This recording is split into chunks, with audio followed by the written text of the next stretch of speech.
Hey, what's up YouTube? I am your incredible host, Steamtown Gamer, and welcome to March of the Living.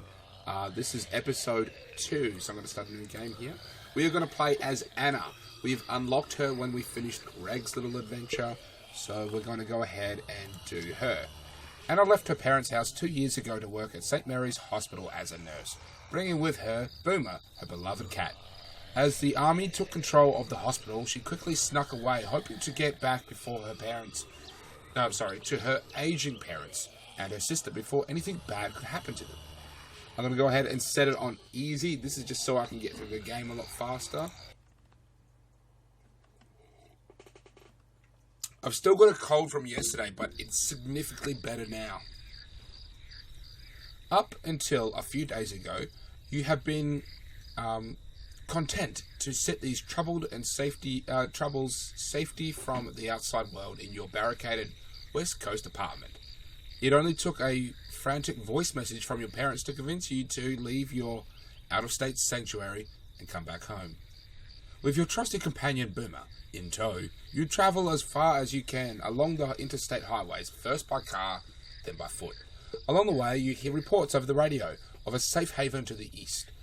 Free of infection, you decide to reach your family. It might be worth heading there.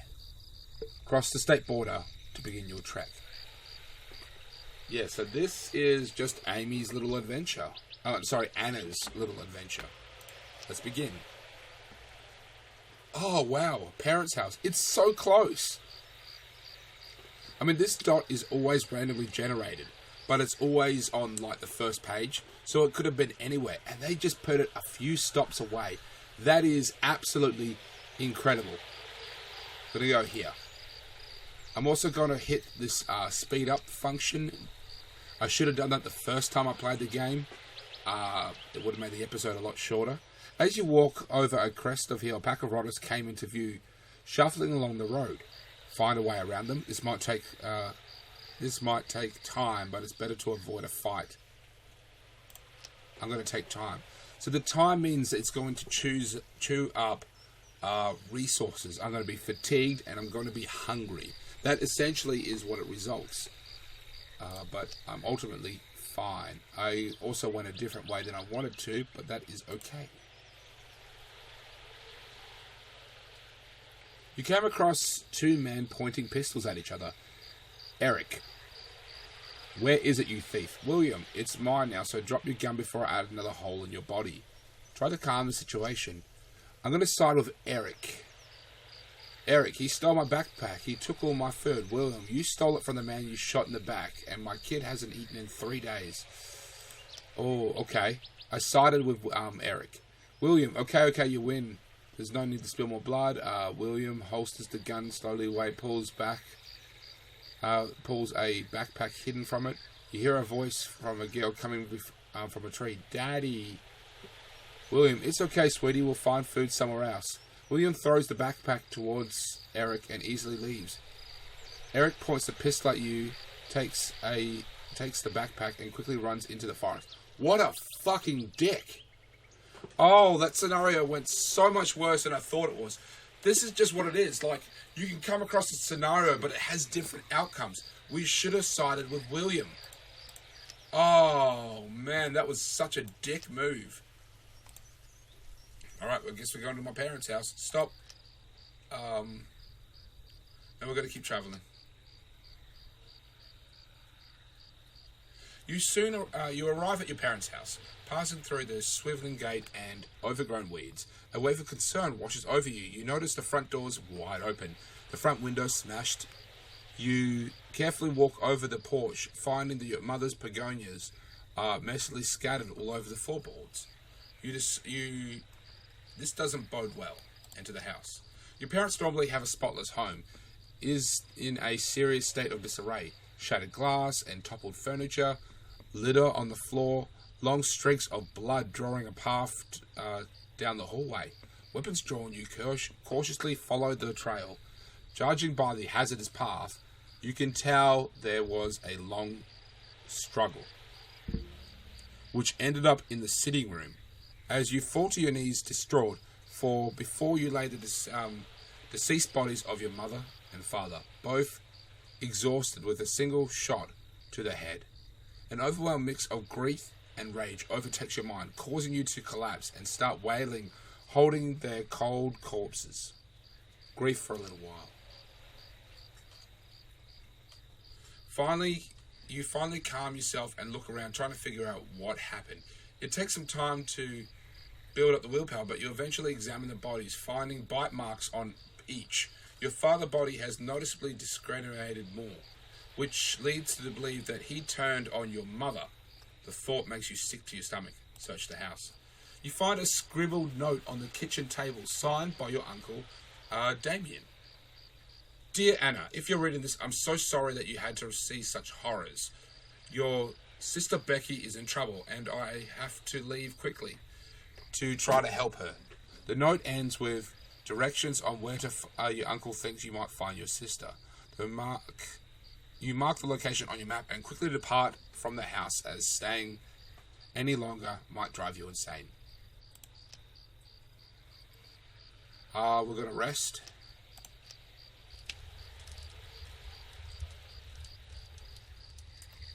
Oh, right, we've only got like 2 food. That is not much. Because just like Greg, he said that in his episode, it said that he actually packed up as many supplies as he could. Sorry, realistically could. Anna didn't have that in her little bio. Oh, I actually forgot to check the managed group. We've got Boomer the cat. We can use the cat. We can pet it or eat it. Boomer doesn't care much about what's going on. Not even the constant growls of the infection seem to bother him. Pet him. Okay. We've got a crowbar. We've got a rusty rifle. We are going to eat. And we're going to move Anna here. So she's got a rifle, which is a far more accurate and devastating weapon, but it is painfully slow. Alright, let's go to... well, we're definitely going to the city, that is for sure. We're just trying to think of the best path. Looks like they're both equally long.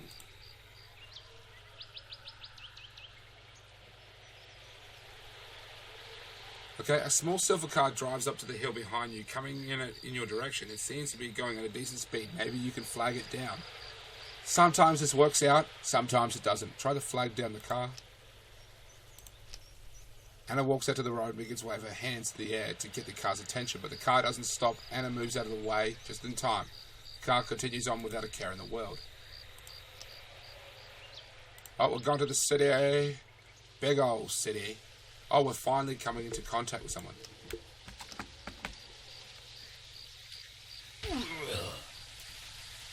Portable radio.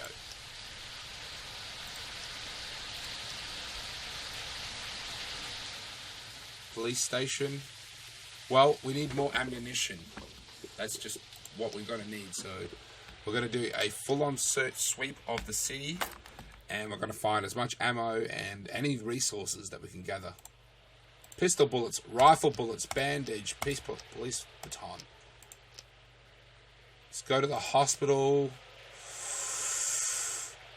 I'm not going to do a full sweep of the hospital because it's just Anna. She's got good health. We ended up getting caught anyway.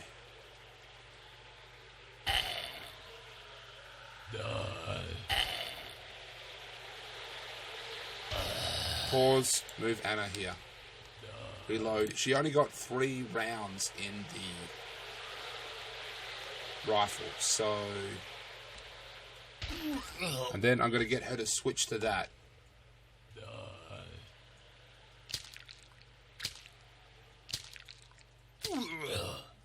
She is not... We found nothing at the hospital?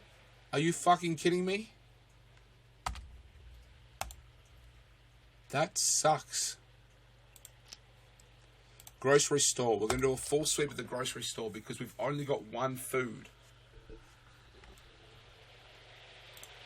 Food rations, 8. Yes, feeling a lot better now. Scavenge, apartments, drugstore. I'm going to eat. My fatigue and hunger are both really high, but we're gonna eat. Just to give me that little bit of an edge. We're gonna do a full sweep of the drugstore.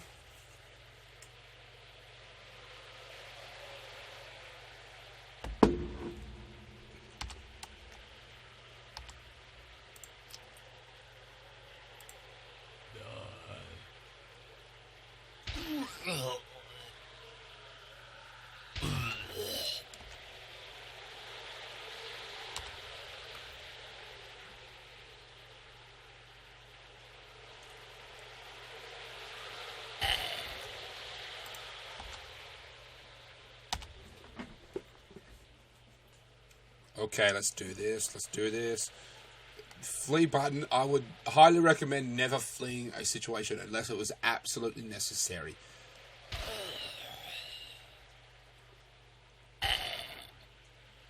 Antibiotics and first aid kit. Okay. Well, we're going to get... Wait, Police Baton does 5 damage. Crowbar does 5. Attack delay...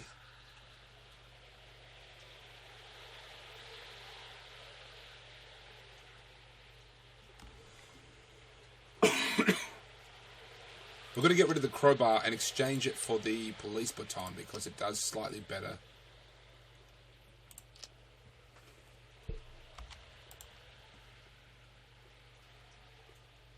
And we're going to scavenge the apartments.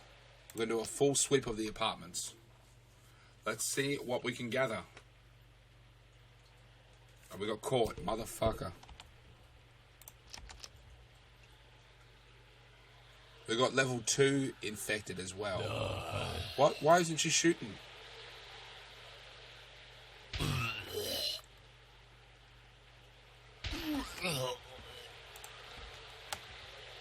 So, you know, basic logic is to use your firearms directly on the level 2 infected.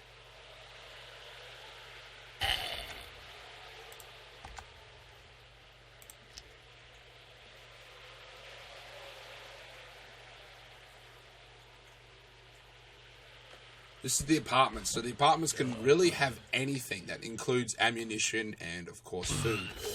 I'm going to get her to switch over to that and use her police baton. It does the same amount of damage, but it's got a higher critical hit. Rusty double barrel shotgun. Rusty shotgun. Okay, so we could use the rusty shotgun. It does 10 damage. But it does 10 damage and it holds 6 bullets at once. The double barrel shotgun does twice as much damage, but it only holds 2, which means reloading is going to be a bitch. Ultimately, I'm going to go with the rusty shotgun.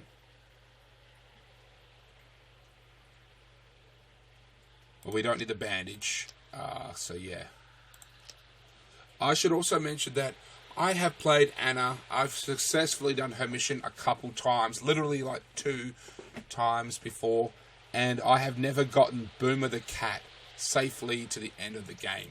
So if I do get it, it's going to be a extra bonus thing for me, you know. Stop. I'm going to get her the rest.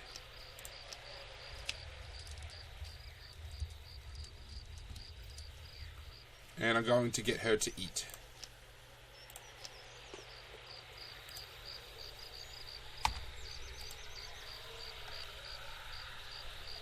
Manage group. I'm going to get her to equipped. I don't even have shotgun ammunition.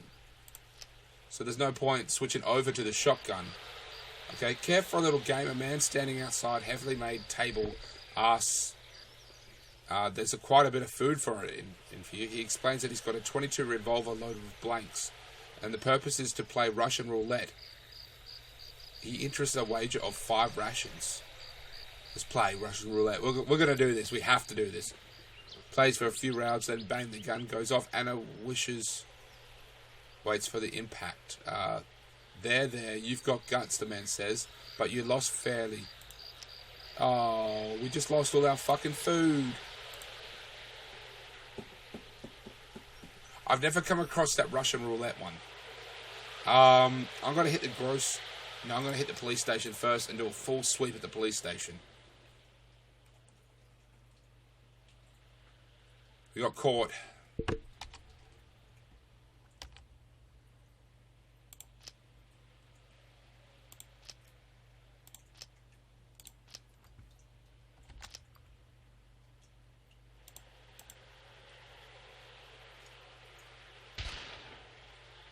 Oh, she missed. She never misses.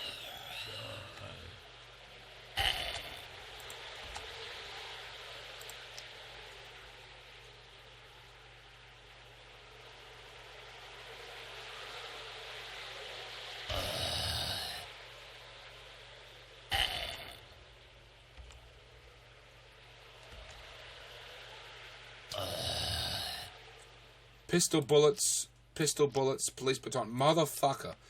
Oh, I need a goddamn pistol. I've got pistol for days. I've got 4 rounds of ammunition left. Scavenge. I'm just gonna have to hit the grocery store.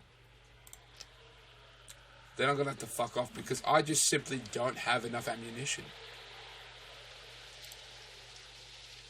Pistol bullets, food rations. Okay, I'm pretty satisfied with what I've got so far. Scavenge.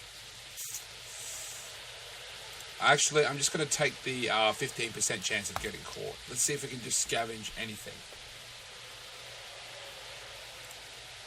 Scavenge. Hospital. I'm not going to worry about the hospital because we're going to do the drugstore. Drugstore do have food, and they do have ammunition at times. Food rations. Well, we got more food rations, so it was worth it. Map. Let's get the fudge out of here. I think I'm going to go, like, straight to the side here and down. Or I might actually... No, I'm going to swing past the city. I'm going to swing past these cities because I just need ammunition. Correction. I need the correct ammunition. Oh, you see a man on the side of the road struggling to open a crate marked supplies. You approach him, he stops what he's doing and waves at you. He requests your assistance in opening the crate, explaining that it was dropped by a helicopter for survivors.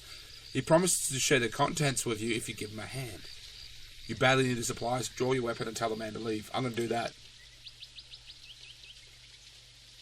This is not a wise way. They're going to work sooner or later. Food rations, pistol bullets, old revolver. Oh, at least we got a revolver. We can actually do something with the old revolver. Does 8 damage. 8 damage.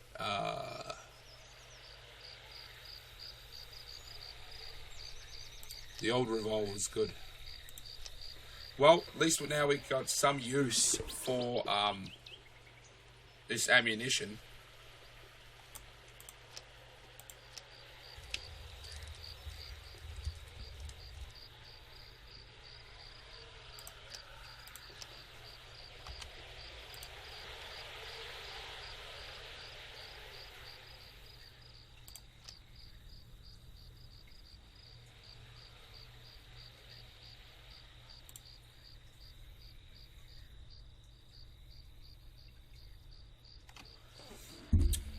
You are instantly alerted by a large volume of gunfire up ahead on the road.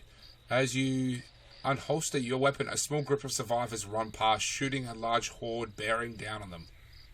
Some rotters spot you and start chasing you, so these assholes drew them to us. W, spray bullets, single target. Okay, this is what I want.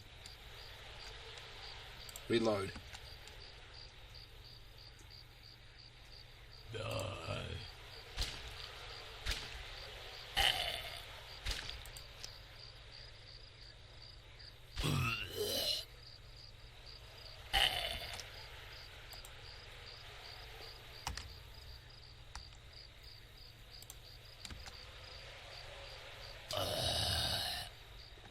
After the dispatch of a large of your forces turns around, you find yourself some assholes who dump their problems on you. By now, though, they've moved on before your reach. If you could see them again, you're going to tear them a new one.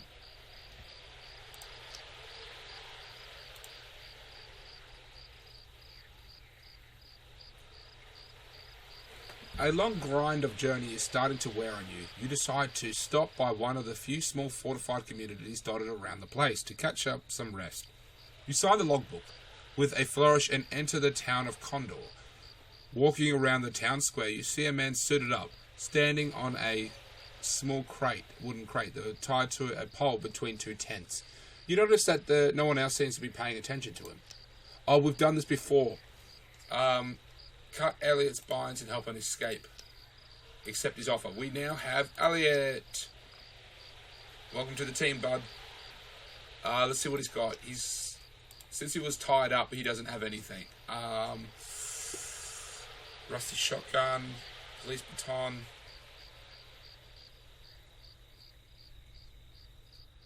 I'm going to give him the shotgun. And I'm also going to give him the rifle.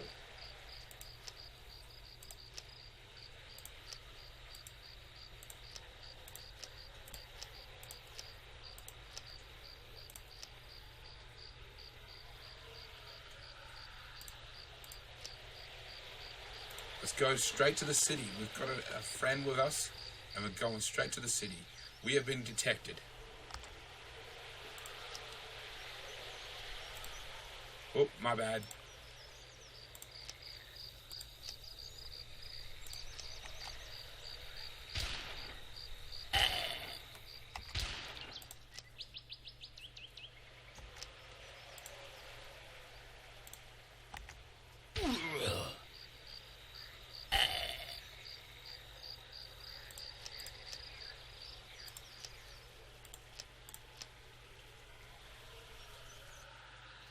Okay, we're going to hit the police station first, and we're going to do a major sweep. We want to collect as much ammunition as humanly possible. Let's do this shit.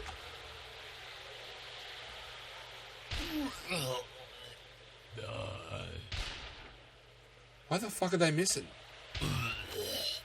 It doesn't make any sense how both of them managed to miss.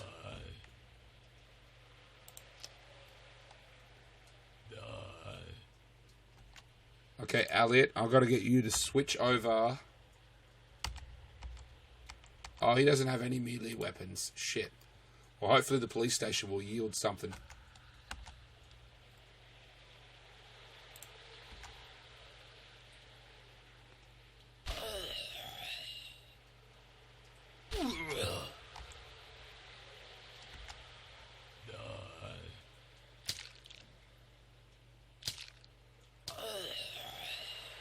Shotgun shells, rifle bullets, antibiotics. Yes.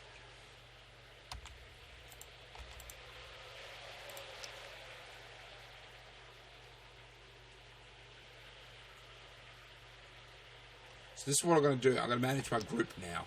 I'm going to switch. Yeah, so Elliot's got the shotgun, which is good. I'm going to take back the rifle. Switch the flashlight over for the rifle because I'm really good at the rifle. I'm going to reload the rifle, and I'm going to feed Anna too. Oh shit, I just left the flashlight behind.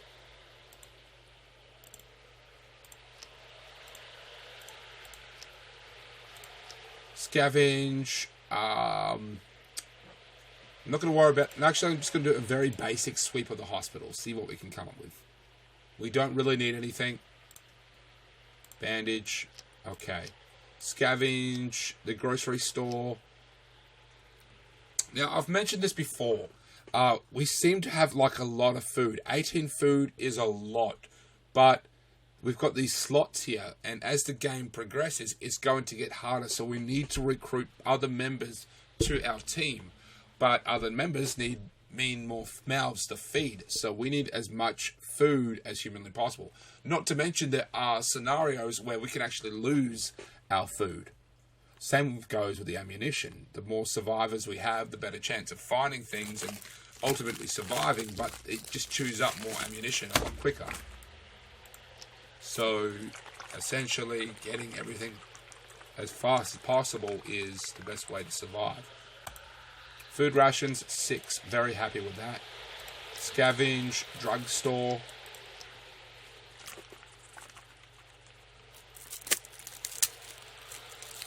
I'm having a liquid breakfast. Like strawberry, meal replacement shakes.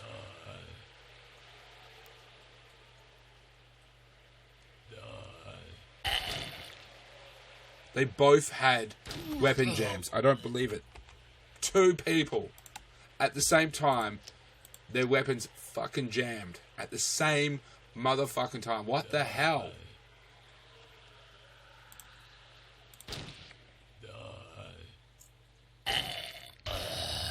Okay, I'm going to switch Anna melee.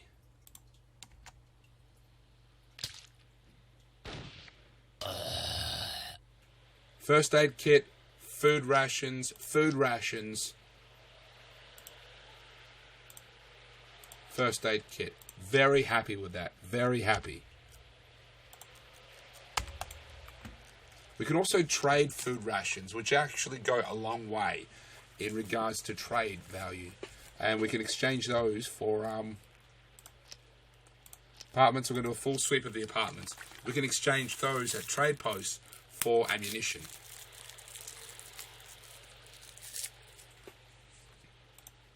Rope, rifle bullets, yes. Food rations. I don't know what we need the rope for, but we're taking it anyway. Okay, map.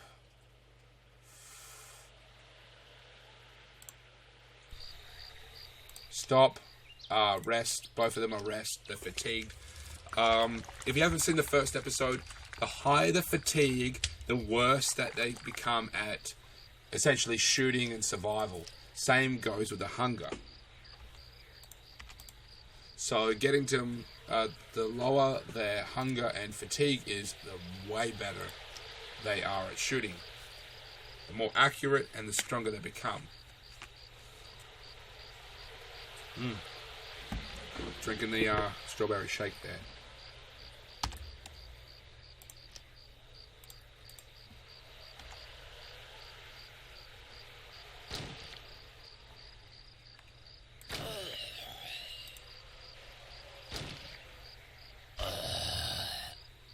Baseball bat.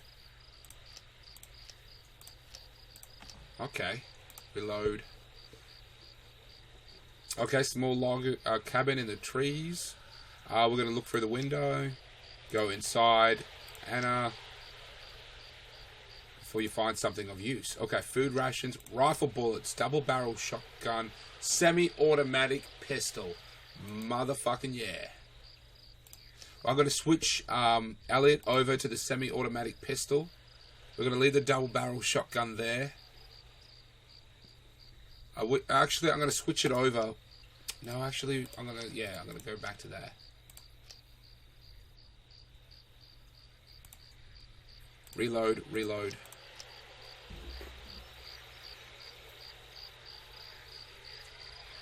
You come across what looks like a bloodbath. It looks of it. Unfortunate group of travellers must have encouraged a horde of infected. You carefully examine the scene and find a man who appears to be barely alive and was clearly bitten. The man is trying to talk, but nothing comes out but a faint growl. Approach the man and try to talk to him. Grrr. The man has already turned. Kill him. Get even closer and try to hear if he's got something to say. Grrr. He tells you that our team cough heavily and blood spurts out of his mouth. Hope. Vaccine. Experiment. The man says before dying.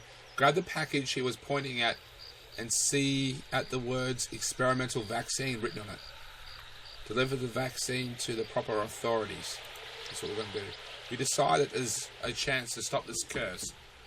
You should take the vaccine to whoever is in charge these days. Experimental vaccine. We're going to switch the rope out with the experimental vaccine.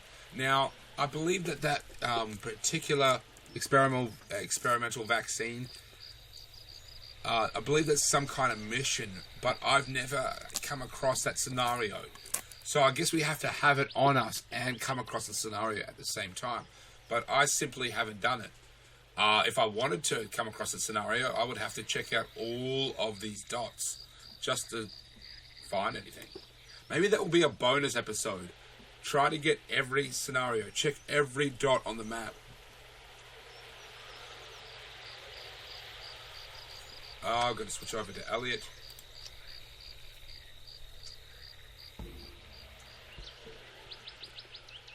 Anna, yeah, Anna was actually still using the pistol, which means we would have both been chewing up the pistol ammunition pretty quickly.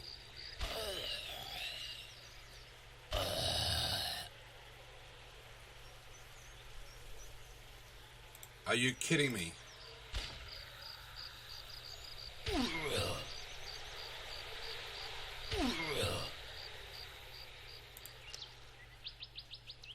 Reload. Hang on, before we do that, reload. Scavenge police station. We just have to do a full sweep of the police station. We have to take advantage and find as much ammunition as humanly possible. Shotgun shells, frying pan, rusted shotgun. I'm not even going to worry about the hospital. I'm not even going to care. Grocery store. We're going to do a full sweep of the grocery store. See what we can get. 5 rations of food. Excellent. We're going to do apartments as well. See what we can find there. Because we can find random items in the apartments. We got caught.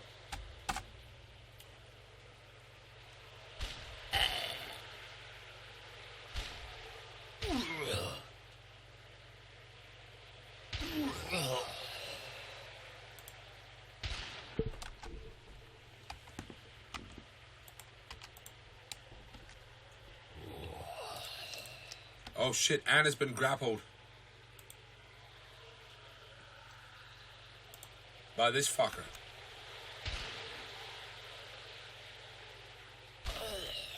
She's free now, and she didn't take any damage. If you don't know what grappled, it means that she's essentially been caught.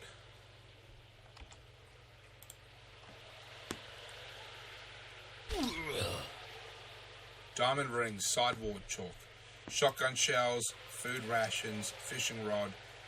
We don't have any room, essentially, so we're not going to worry about that. We're also just going to fucking leave.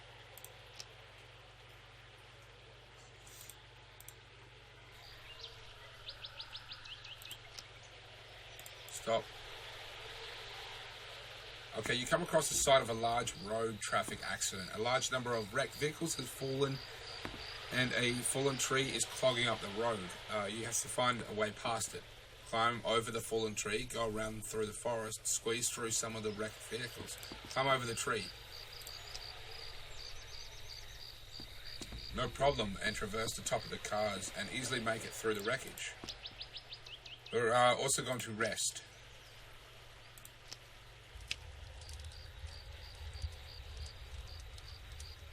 Now, if your hunger and fatigue are both up, you should sleep first because you'll still get hungry while you sleep.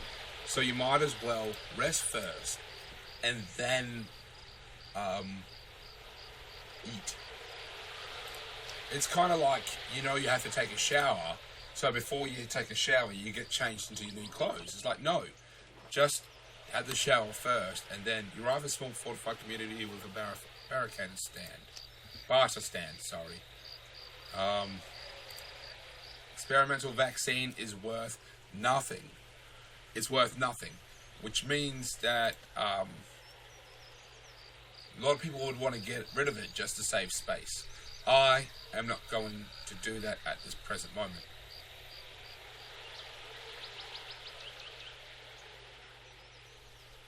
Let's see, what can we get rid of?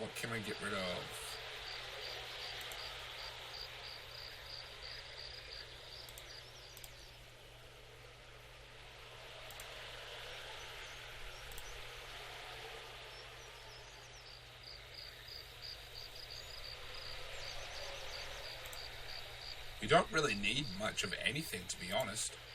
We can sell Boomer the Cat for 4 credits. We're not going to do that, but we could. We're definitely going to buy some pistol. And we're going to sell some of our shotgun ammunition in exchange for pistol ammunition.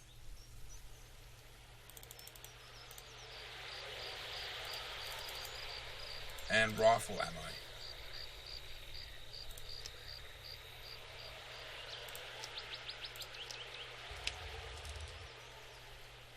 Map.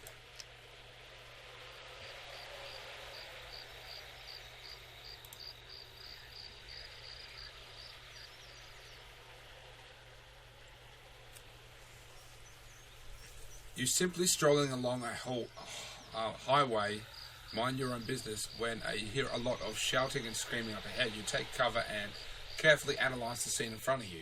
A number of people, obviously travellers from afar, have their hands over another group, masked men, sniping them. Okay, the bandits, fight the bandits. W.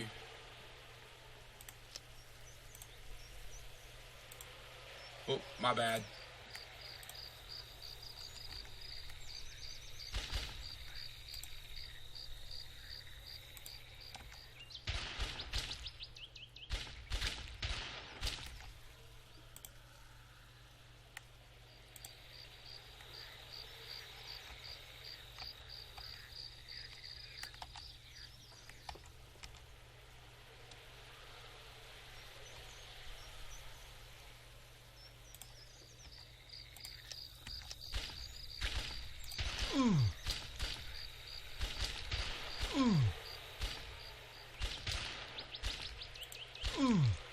That went bad. That went actually really bad because their weapons jammed and they were both using the same weapon at the same time.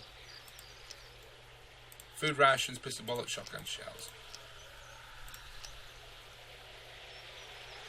3 out of 9 and 4 out of 9. That fucking sucks. That actually sucked real bad. I'm going to have to make some decisions here.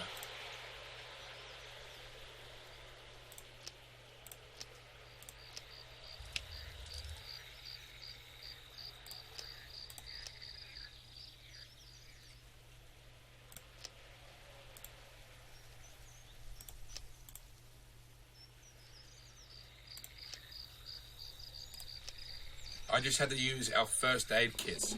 So when we actually hit the city, I'm going to effectively hit the hospital.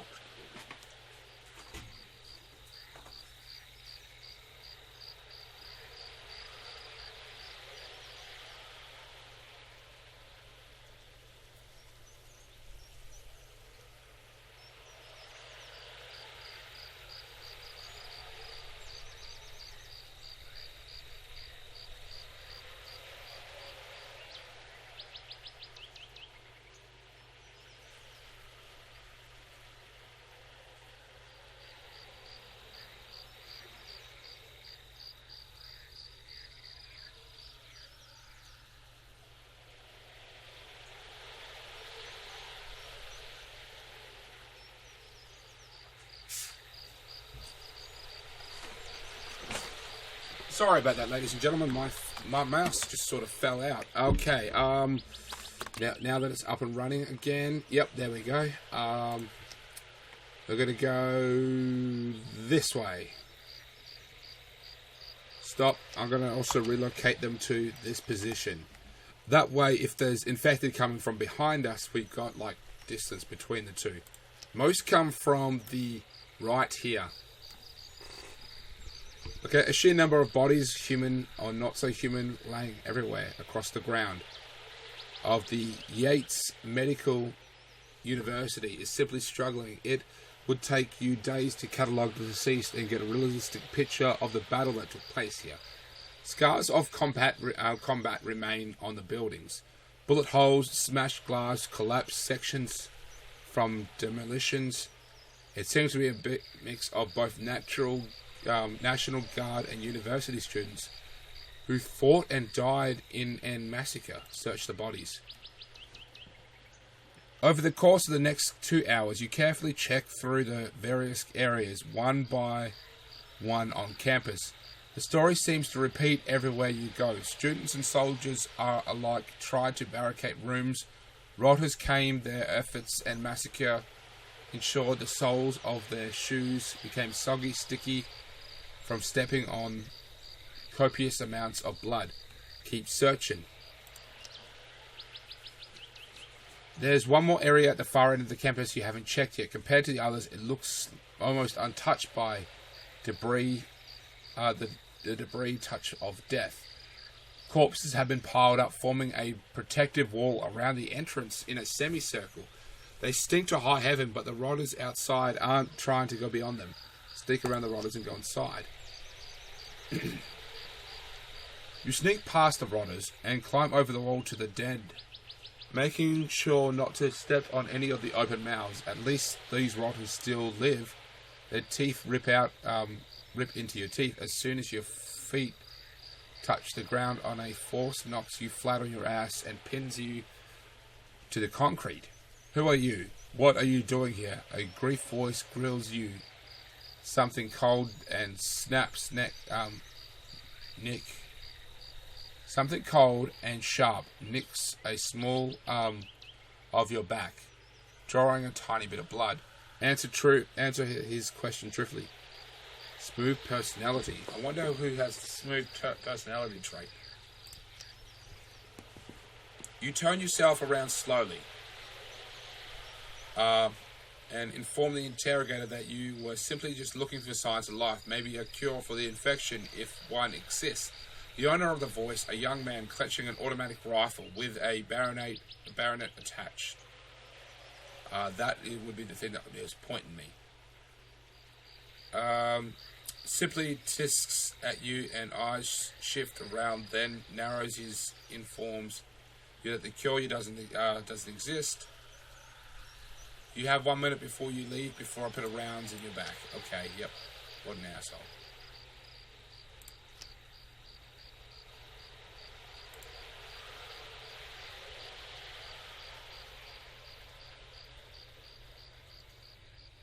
After a lengthy forced march that resulted in trying to escape a large group of rotters, you're beat and feel as if you need to take a break. Much to your delight, there's a quaint little cottage that appears to be abandoned. You head towards it, expecting a place to relax. Go inside, rest. Fatigue has decreased. After feeling refreshed, you decide to go back and head the road, gathering your equipment, and you return to your journey.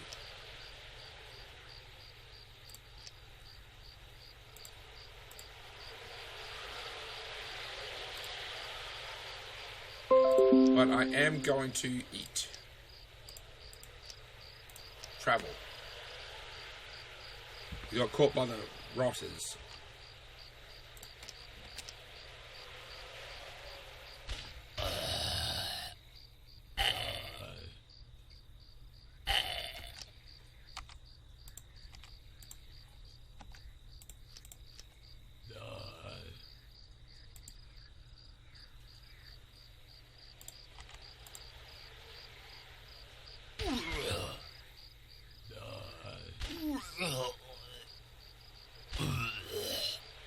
Rifle bullets, 7.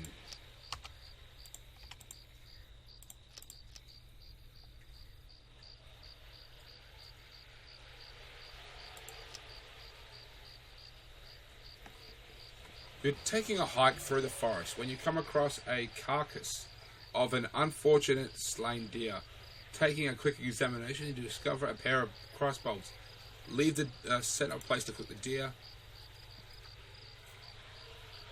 Cook the uneaten parts of the corpse or reconsider eating the deer. You find, we found several bite marks in the deer. We're going to reconsider eating the deer.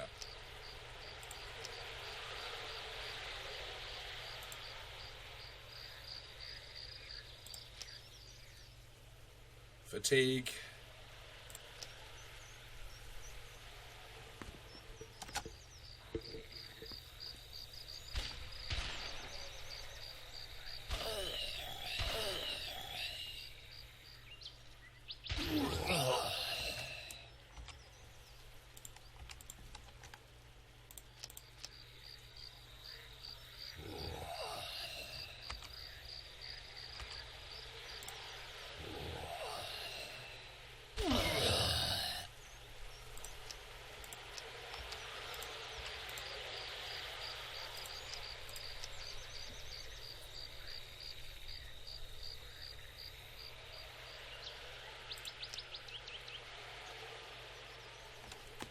Ear-piercing beeps can be heard off within a few seconds of each other. Car alarms is going off. Not too far. Investigate the situation. Ignore it. Investigate it. I'm pretty sure this is the same scenario where we find out that there's just a person. You can make out a figure that is infected or a survivor. The car alarm has covered the sound of the footsteps of the rotters. You haven't noticed your presence. This scenario, every time I've done this scenario, the person inside the car has always just been a zombie, and the car alarm's just simply going off. Move closer to get a few meters away from the vehicle. You note a biter struggling in the driver's seat. Yep, it's always the same scenario. It's not worth checking out. We're also going to rest. Oh, fuck, we got caught. And we got level 3 infected. Wow. Okay, level motherfucking 3. What we're going to do is we're going to move these guys to a safe area.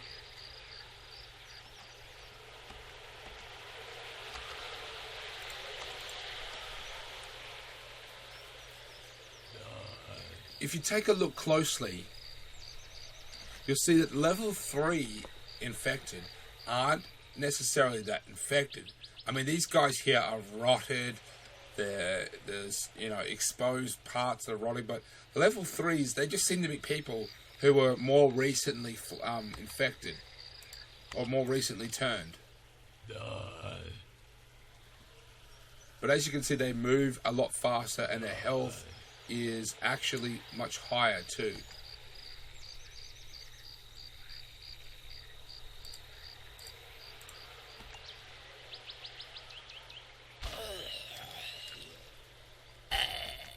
Fuck, he did a lot of damage real quickly.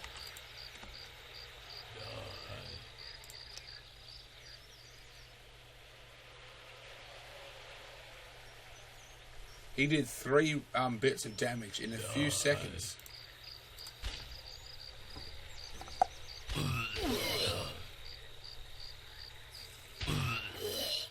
Sidewalk chalk. I don't know what we need it, but we're going to take it. Manage group. Elliot. I've got some antibiotics you can have.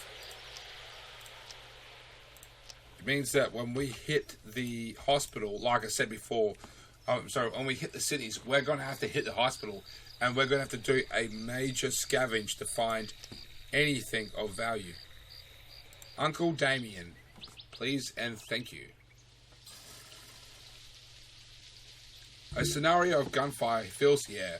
You rush towards the scene and find your Uncle Damien locked in combat with 2 masked men. As you reserve your weapons to assist your uncle, the 2 men take notice and flee in a hurry. Talk to Damien. Boy, I'm glad to see you, your uncle exclaims, panting heavily. Your younger sister Becky, she ran away from your parents once she found out they were bitten. I tried to go after her, but some gang of thugs picked her up before I got there. Damien spits on the ground. I think I know where they've located her, where they're located, but we'll need to stop by the cabin and grab some supplies first. I've been itching to give them a piece of my mind. So this gang, I mean, let's face it, there's only one reason why they would want a young girl. And I don't really want to say it, but I think we all know why. And it's pretty fucked up. Oh, we also have Damien now.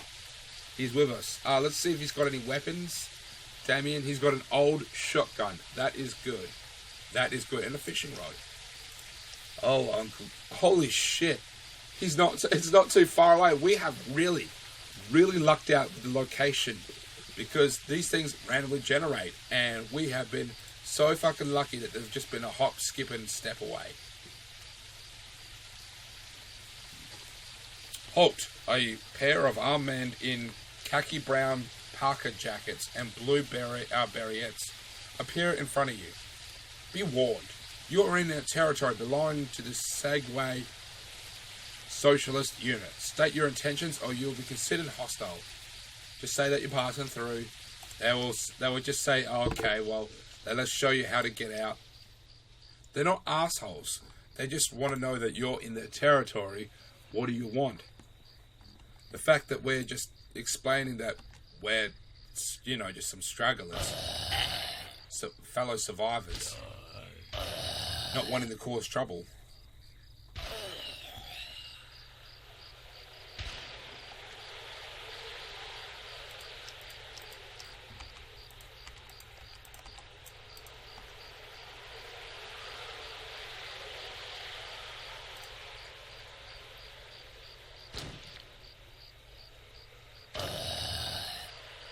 Bottle of whiskey. Well, I'll take her.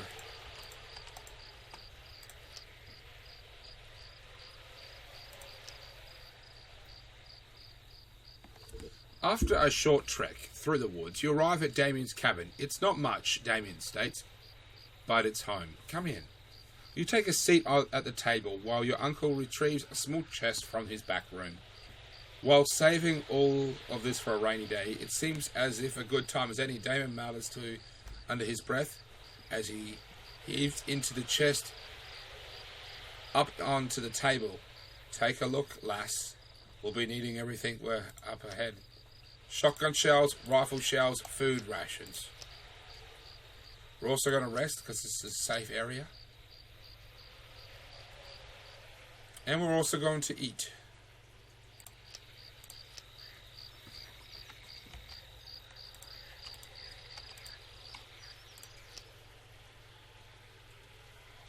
Looks like, yep. Well, there's the ship from the first game, our first level with Greg. That's the end of the game.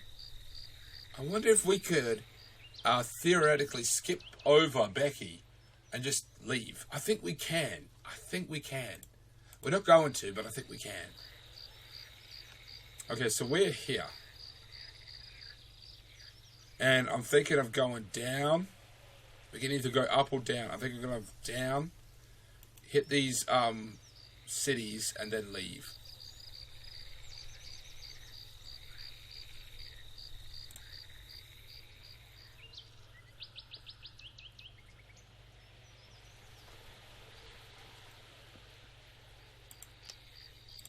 Yep, we tried to get the driver's attention that was driving that car, but didn't work out. I should have just ignored it. Okay. I declare, you halted by a duo of gangsters stepping into your path who start speaking rapidly in a language you don't understand. Alternatively, hey, Polio, Rika, Des Aleda speaks, pointing both at you. Prepare to shout. Loaded pistol, prepare to fight. Try to talk them down. But we scare them off. Oh.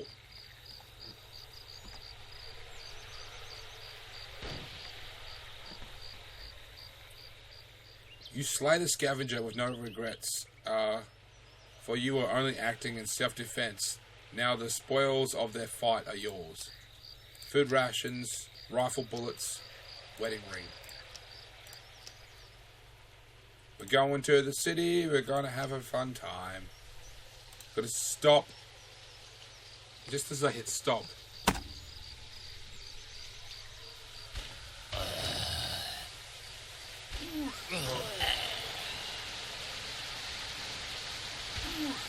We're going to rest before we get into the city and we're going to eat. So this won't be a problem at all. One of the biggest problems in the city is that we seem to suffer from fatigue relatively easy from scavenging. So sleeping right before you go into the city is a good idea.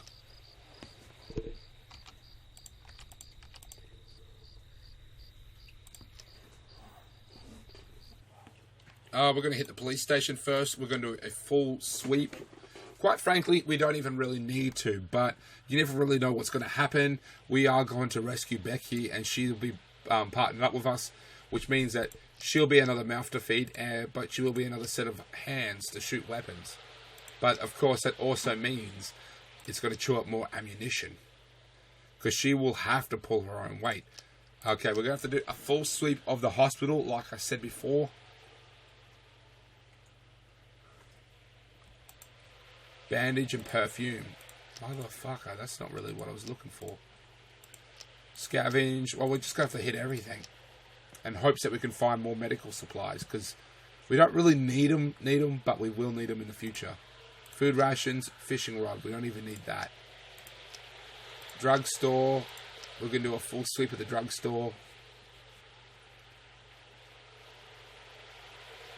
Oh, we got caught. Look at how many infected. I don't think we've come across this many infected.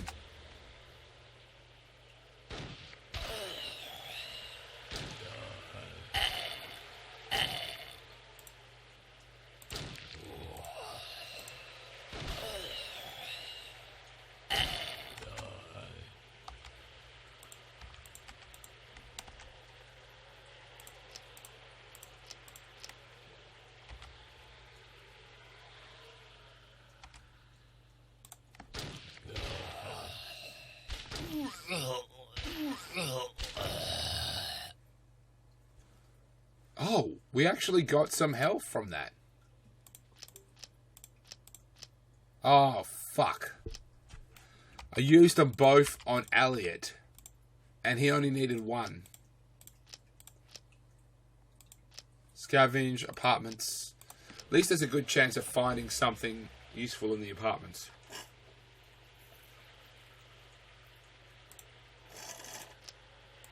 Only the shotgun shells, that's all we needed. Okay, moving on. Map.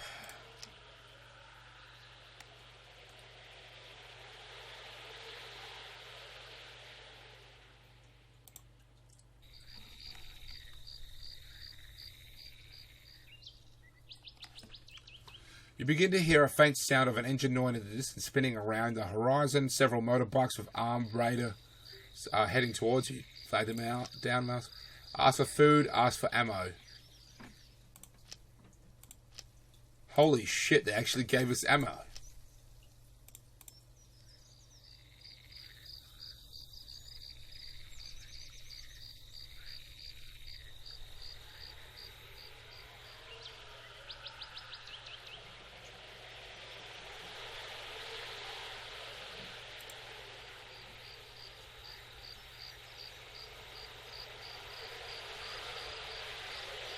Find a tavern. Okay, after a long trek, it appears to have built around a large brewery.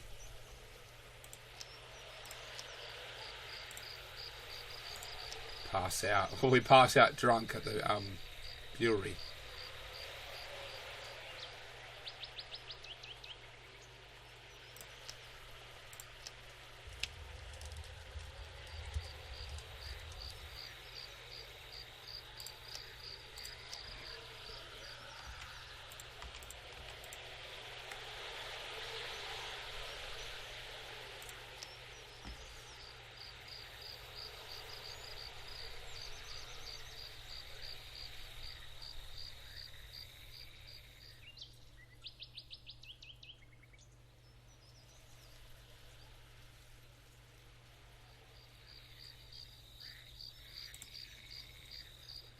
I guess we'll go up.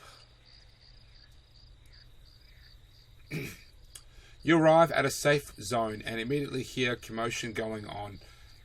Might be a fight. You get a little closer and see two men in an argument. I'm not letting you...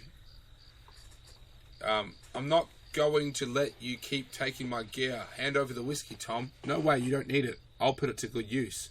Try to talk to the men. You approach the men and fight, and Tom is a thief. I'm sick of it. One of the men answers and snaps back. I only steal what you don't use, Brian. There's no harm in that. Side with Tom. He gives us a first aid kit. Oh no, we just got past him. I think. Bottle of whiskey, we're going to sell that. Sidewalk chalk, we're going to sell that. We can sell the cat. We're not going to sell the cat, but we could.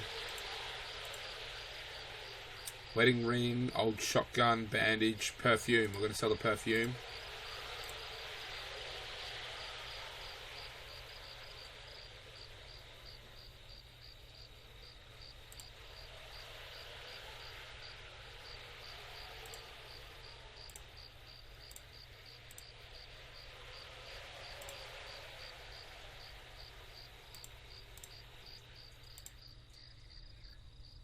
We just bought the first aid kit.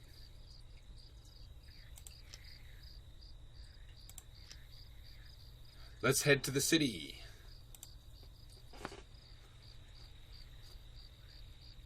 Oh shit.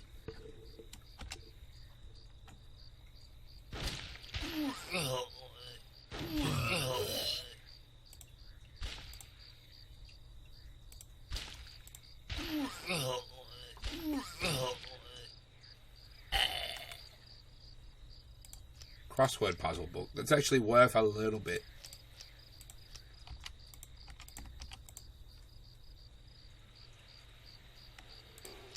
Actually, we're going to rest. And then we're going to reposition. I hate the fact that we have to reset the position every time they rest. It's a pain in the ass. Oh, we got level 3 infected. Okay. Alice. We're going to take out the level 3s immediately.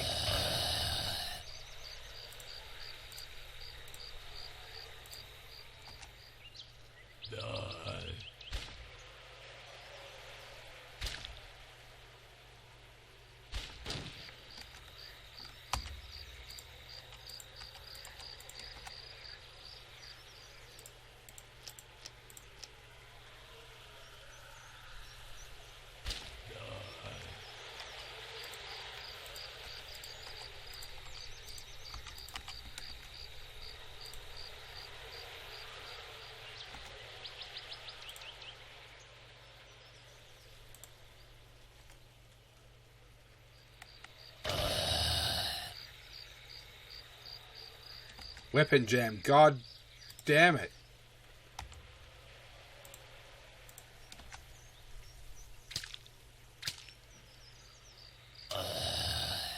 This guy did not want to fucking die.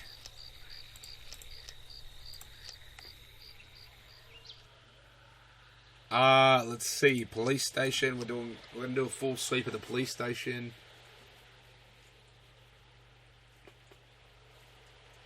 We seem to be doing good now, but that is just now. Things can go very bad very quickly.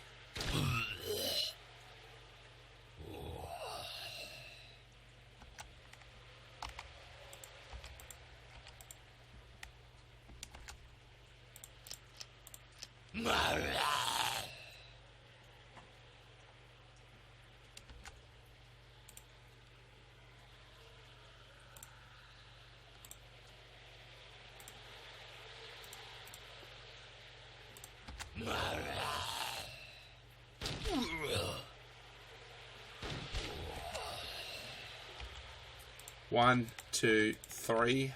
Reload, reload. You know why? They're hungry. And they're missing because they're hungry. Actually, the hungry just affects their health. The fatigue actually affects their shooting.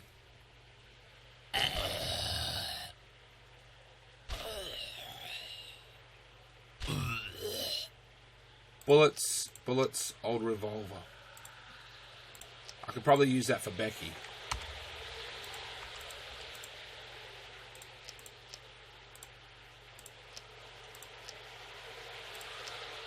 Hospital. Let's go to the hospital. See if we can scrounge up any medical supplies. I'm looking for first aid kits. For when things inevitably will go wrong.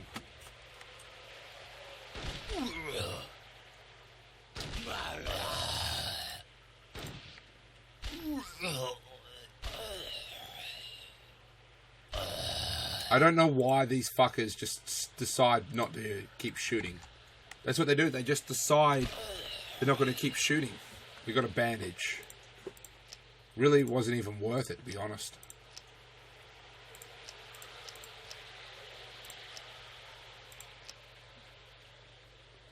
But we'll go and hit the drugstore, and the drugstore may also have drugs.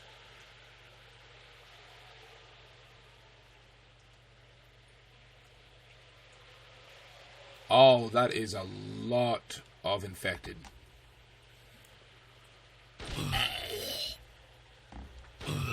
You got to watch these. Anna has decided to stop shooting, and Elliot has decided to stop shooting.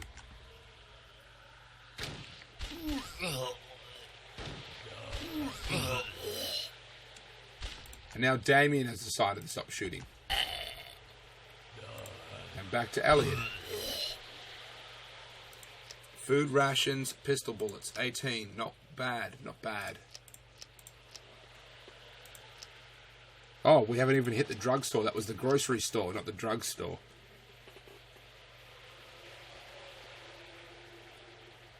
We got caught.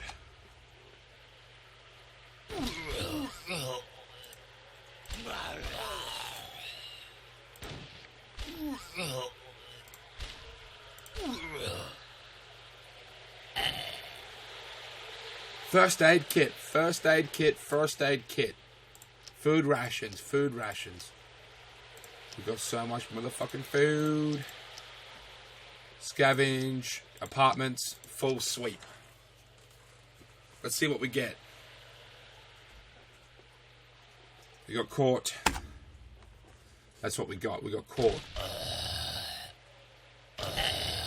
Damien stopped shooting, and so did Anna.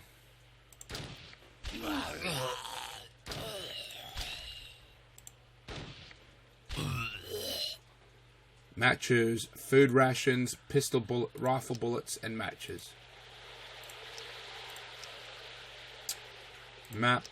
Let's get out of here.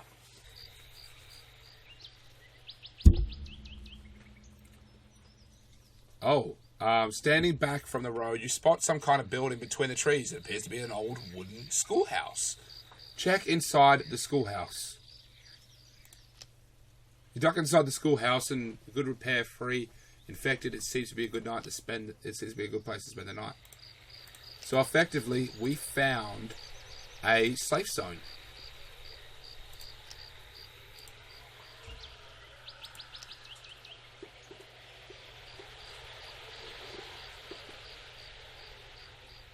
Okay, now we're going to eat.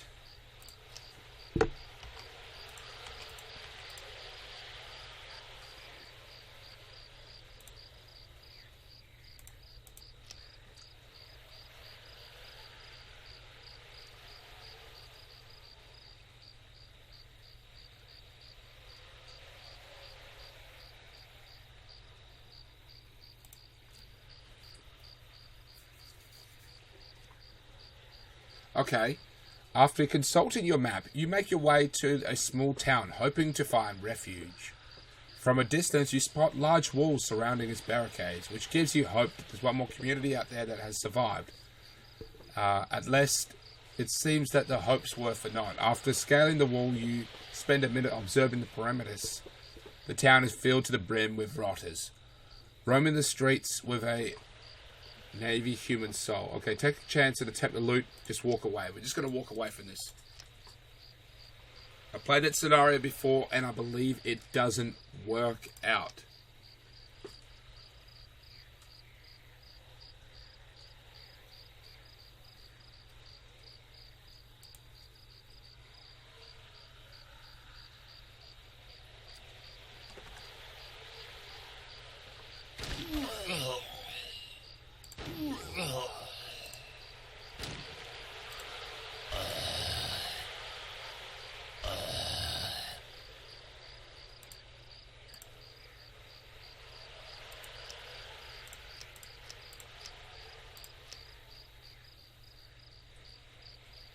You notice that a few trees have been knocked down around a decided to investigate. It appears that a helicopter has crashed, probably around the start of the outbreak.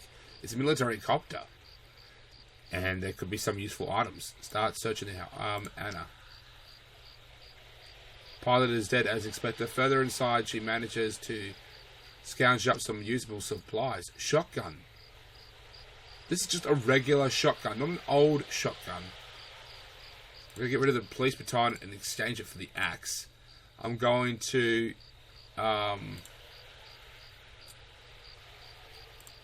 switch out his shotgun for his old shotgun for a new shotgun.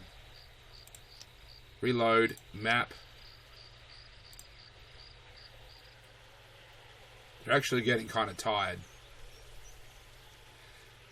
If I hadn't listened to you, she'd still be alive. You hear someone shout ahead. You see 2 armed men on the tail and 1 short, pointing their weapons at the third. Will the 2 of them just calm down and think for a second? The third one replies.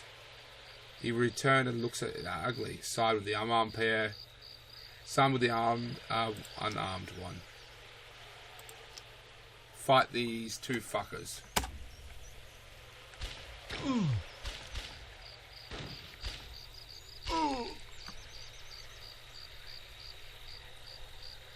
Take him along with you. We have now Stan.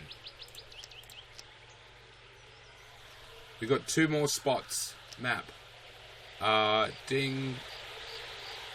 So we got 2 more checkpoints before we make it out of this part of the map. Stop. We're going to rest.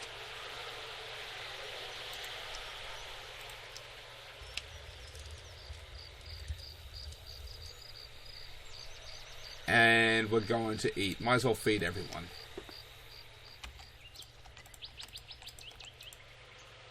Travel now.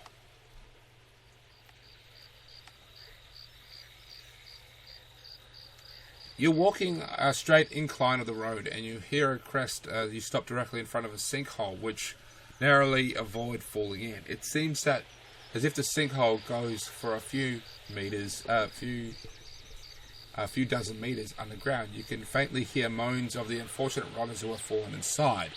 There's a strong odour of petrol coming from this sinkhole. You consider yourself fortunate that you didn't fall in, otherwise it would have been a bad time. I'm going to light a match and drop that bitch in. Retrieving a box of matches from your pack, you briefly consider your actions and decide it is for the best. You light a match and toss it down in the sinkhole. A resonating whoosh reaches your ears as the matchstick ignites the petrol, causing everything contained within the sinkhole to be emoted with a satisfying sizzle. You leave the area satisfied with your handiwork. Okay. I actually forgot to check Stan's supplies. He's just got a crowbar, but he's also got some matches. Let's give him the old shotgun equipped. He also needs to reload it.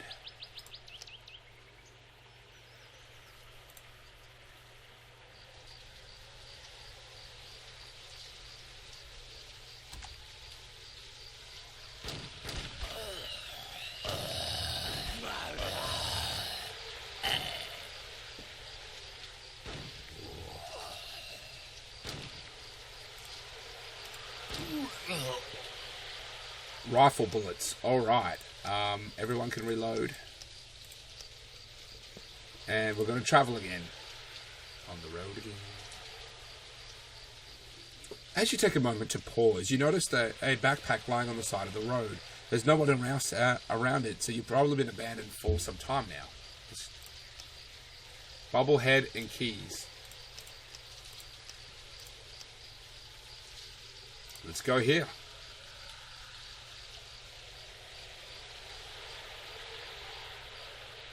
You arrive at a small fortified community with a barter stand. Let's see what we got. Semi-automatic pistol and some health. We're going to sell the crossword book. We're going to sell the keys. I'm going to hold on to the keys. I'm going to hold on to them.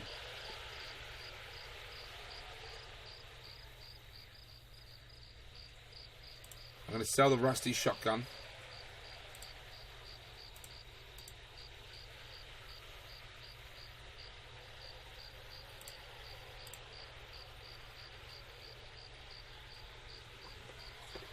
Let's see what we can buy.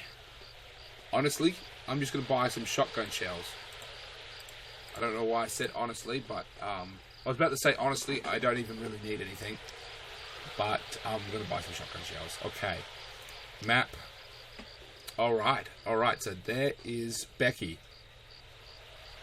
Looks like the best way to get to her is to go down.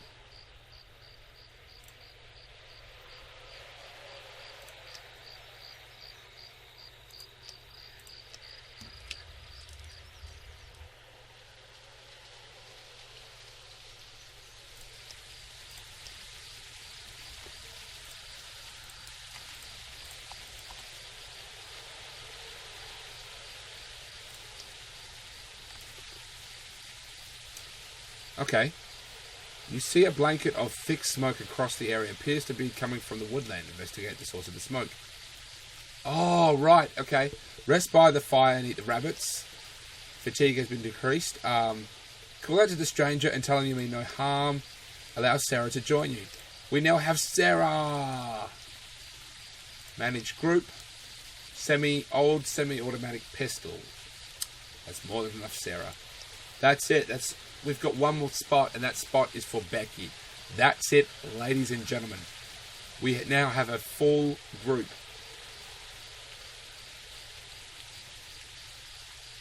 Map.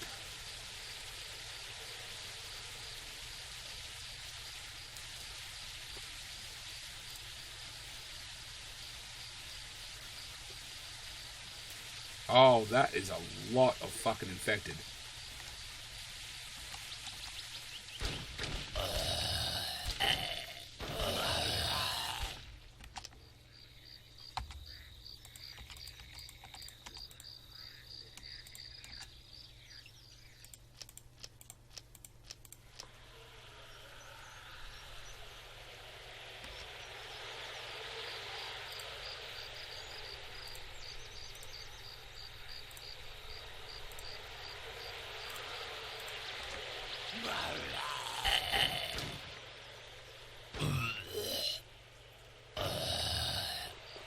Diamond ring.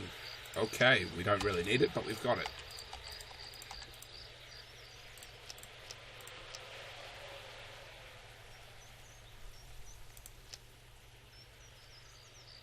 Okay, the smell of fresh concrete, fresh condite and rotten flesh overwhelms your noses.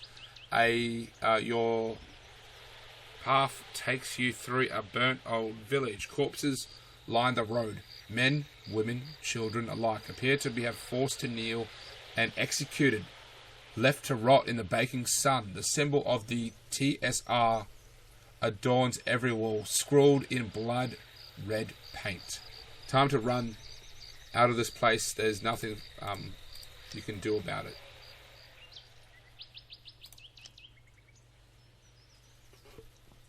It's like, do we hit the city? And I don't think we need to.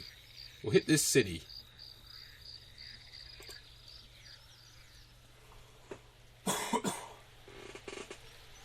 Okay. You're walking down a raised highway. Enter the side of the fields as far as the eye can see, except for an old house in the distance. It's nice and peaceful, until a blanket of cracks next to the road. You indicate reaction is to throw yourself into the cover on the side of the road away from the house. Where did that bullet come from? Throw something onto the road to lure out the sniper. Run closer to the house, sneak away from the... You can feel your eyes of a hidden sniper bearing down in your direction. Reaching into your pack, you grab a random empty can and toss it into the road. A second later, the can comes right back, having been punctured by a high-powered rifle round. The report from the rifle is a second later and confirms that the sniper is in the house. Run closer to the house. Staying on the far side of the road, you rush over to the house out of the line of fire. Sensing that there may be danger, the highway sniper rushes out of the entrance and tries to kill you in the open. That's the sniper, and he's targeted Elliot. But everyone's got their eyes on him. Old rifle bullets. I'm just going to take the rifle bullets. Damien was the only one who shot. Well, he's the first one who actually got a shot in.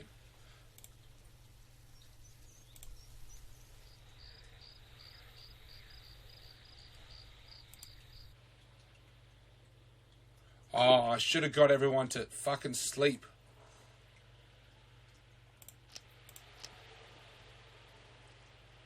I should have rested before I went to the city, but I didn't. And we're getting attacked. And, there's 3 level 3s. Motherfucker. Well, I'm going to get everyone to aim at the level 3s.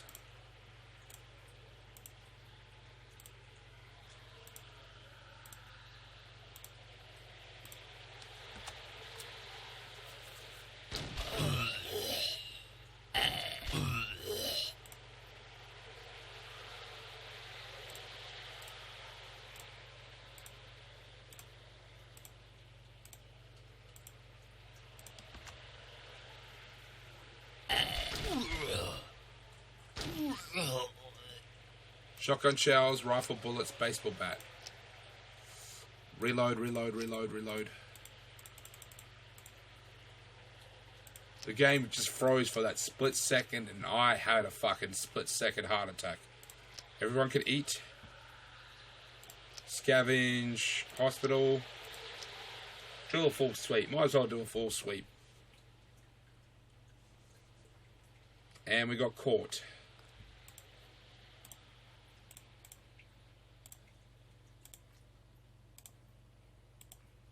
And we got 3 more level 3s.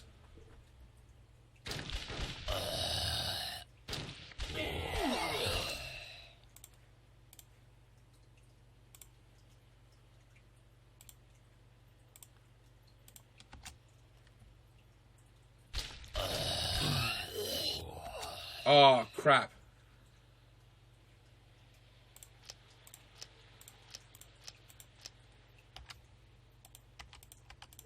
We nearly detected... You see the noise level here?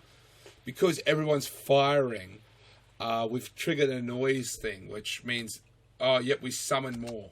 We summon more infected.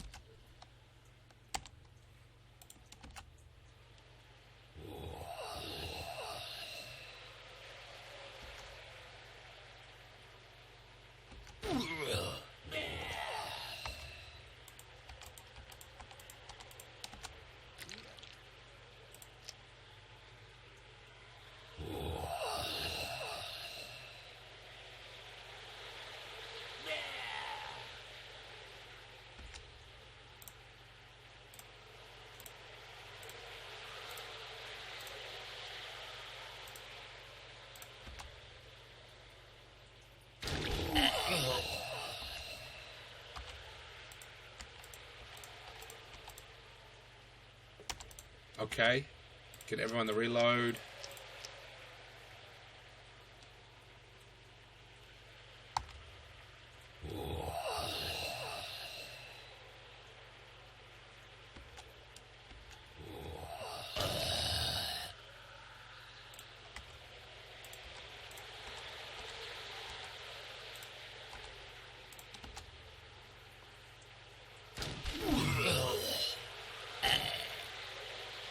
First aid kit. So not fucking worth it. So not fucking worth it.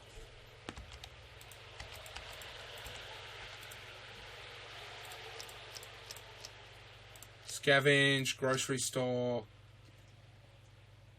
Just gonna do a very quick sweep of this grocery store, actually.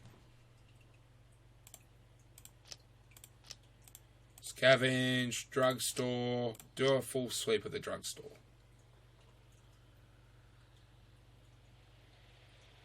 And we got caught.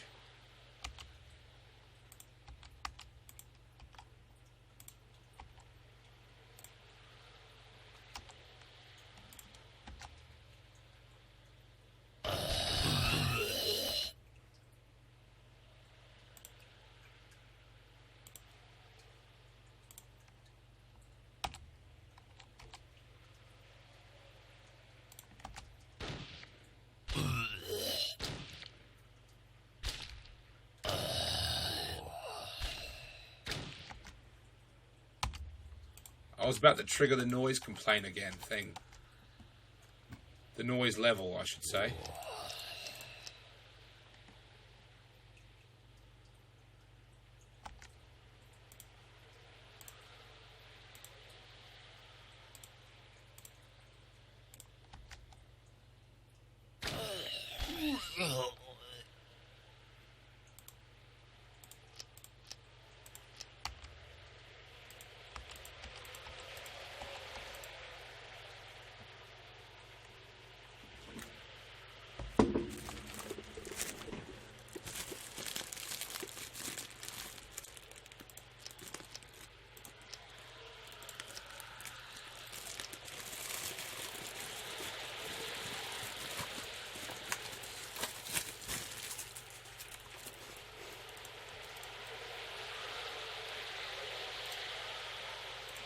Nothing.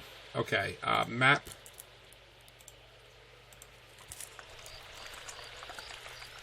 Oh, I'm going to stop and rest. Everyone is very tired. Everyone is hungry. I don't blame them.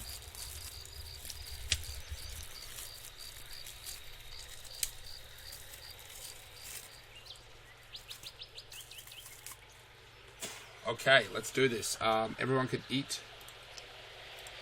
Wish I had a pizza. Man, I actually do want a pizza in real life. Oh, that tastes good.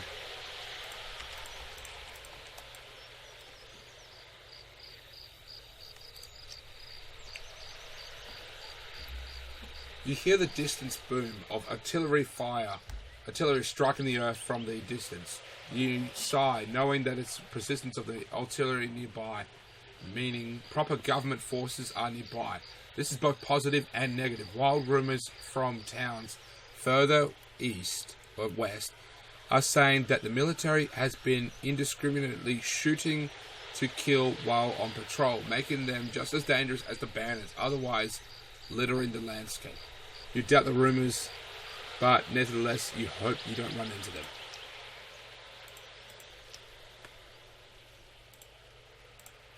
Anna could use a little bit of health. She could use a bandage, actually. We're going to switch out the keys.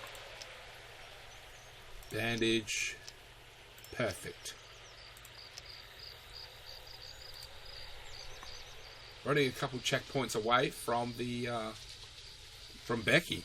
The grounds begin to shake as loud rumbling sound can be heard. A military convoy consisting of a few trucks and a single tank roll, shooting and killing the infected as they go. Try to get their attention. You wave and shout at the passing vehicles, but none of them stop. A soldier in the back of the truck yells, "Head east," and drops a bag of supplies as they pass by. It seems the military is still fighting, helping the survivors after all. So, trusting the military was a good idea. They gave us supplies. So we're going to go here, we're going to go here, and then we're going to meet Becky. And then from Becky, we will go here.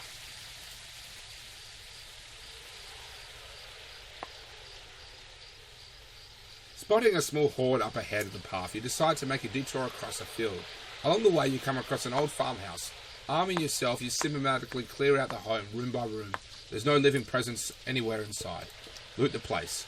Open the letters. You find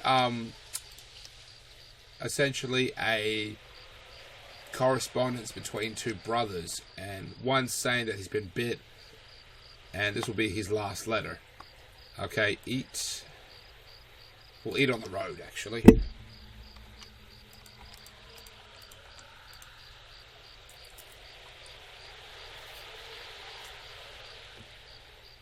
Map.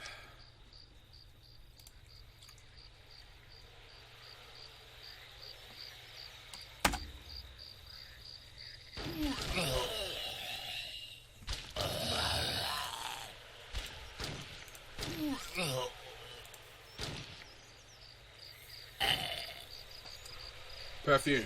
Okay, who wants some perfume? Reload, reload, reload, reload, reload, reload. And then travel, stop. Oh, this is what I've been waiting for. This is what I have been waiting on, this exact scenario. A traveller waves to you, holding his hands in a non-threatening manner. He asks you if you would happen to have a wedding ring. The world is done for, he explains, so I just want to give it to my beloved. Give him wedding ring. I never noticed this little smiley face here. You hand him the ring and the man generously shoves a stack of food towards you. Take them. I don't need them anymore, he says. As he turns to leave, he pulls out two things out of his pockets. A severed hand and a loaded revolver. Holy shit.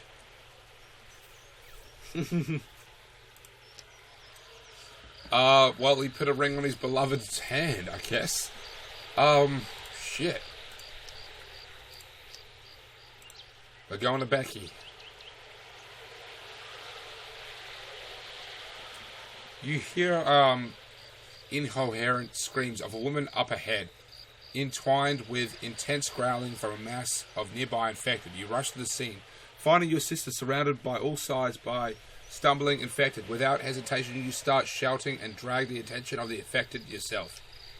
So it looks like the bandits, either she was left to die by the bandits, or they just simply got run over by the infected. Or maybe they are the bandits, previously in bandits.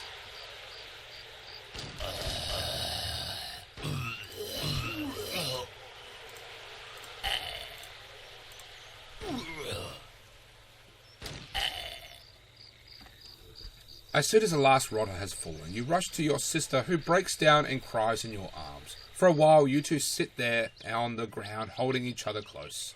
Anna, I never thought I'd see you again, she whispers. They told me that it was all going to be okay. Then hush Becky, telling her she's safe now.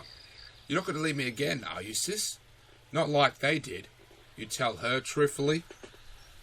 They would never leave you again, hugging their little sister tight. There's no way you're letting her go now. Return to the journey eastward. Food rations, semi-automatic pistol, and rope. Was that the rope that was used to tie her up?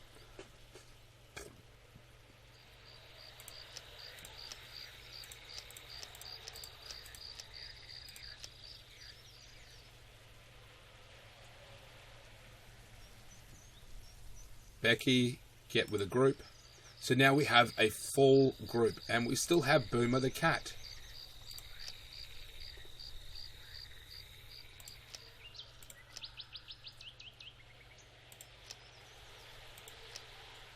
Map. Okay, let's head here.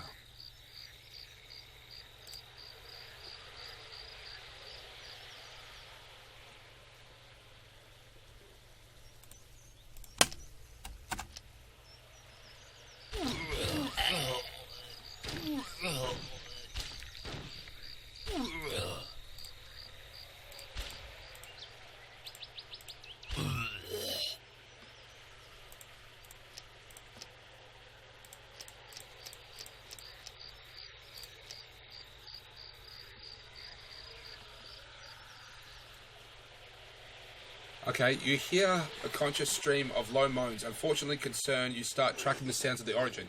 As you get closer, the foul stench becomes more and more apparent, making you want to go, but you preserve force of will. Hidden amongst the trees, you discover a nearby unconscious man who has been held in place thanks to a triggered bear trap. The husk of metal teeth are sunk deep into his face. Attempt to flee the man.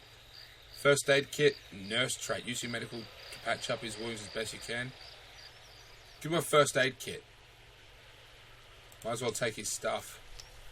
Food rations, shotgun, semi-automatic pistol.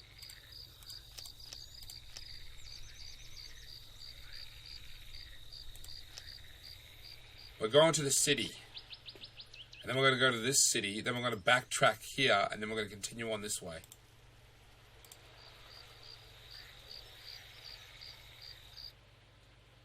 I forgot the fucking rest before we went to the city.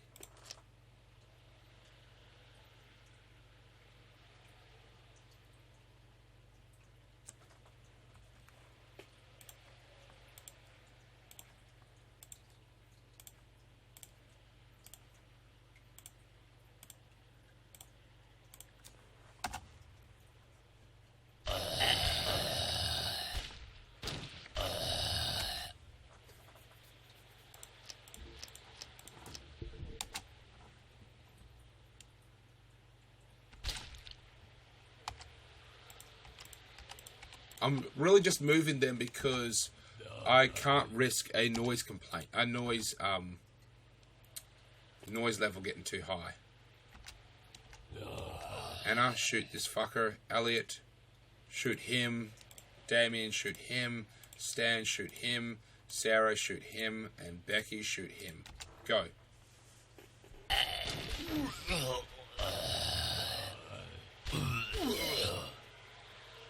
Rifle bullets, shotgun bullets. I was actually hoping for pistol bullets now. Why do I keep missing 5? Hospital. We're not even going to worry about the hospital. We're going to worry about the grocery. Let's get to the apartments.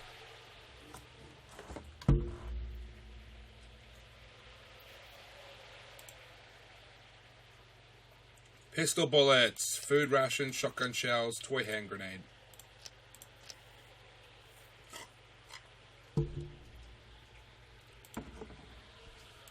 Map, we're going to head to this city now. We're going to stop, we're going to rest.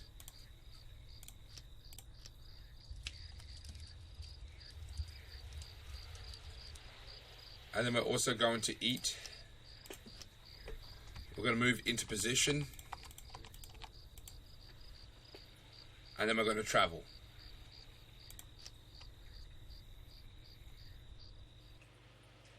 Hit the police station. We're going to do a full sweep of the police station.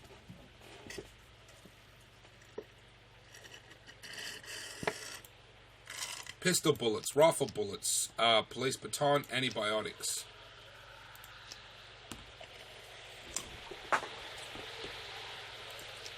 Scavenge the apartments, a full sweep of the apartments.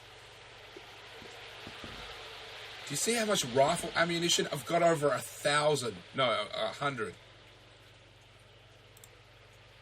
Food rations, shotgun shells, pipe, shoe.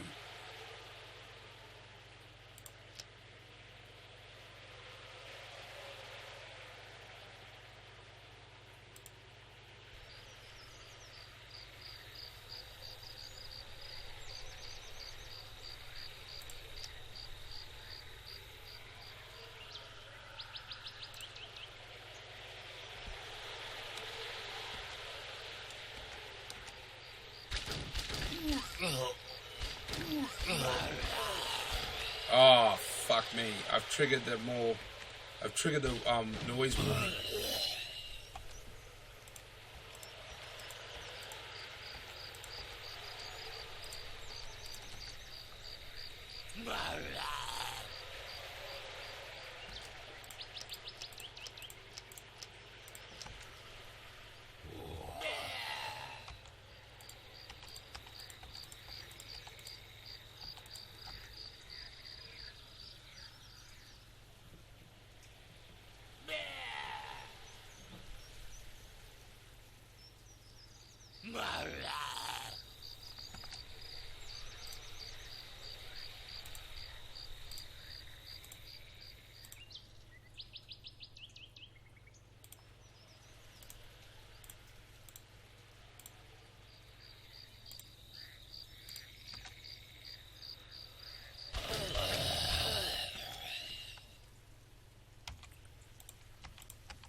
You're exhausted by your lengthy journey and find some time to take a break. Not too long after you find a comfortable position, the oddest sight leaps into the view. You can't help but stare. A pair of jokers are skipping on the road, unfortunately without a care in the world. They describe themselves in a series of sheets and wearing pants on their heads. They must be fresh out of the asylum. You grip your weapon and tight and not sure. Call out to them. They shout, Duro dancing on the road. They turn, matching you, giggling their butts off. One of them, a lady with a fizzled hair, blue dyed. Run, run, run.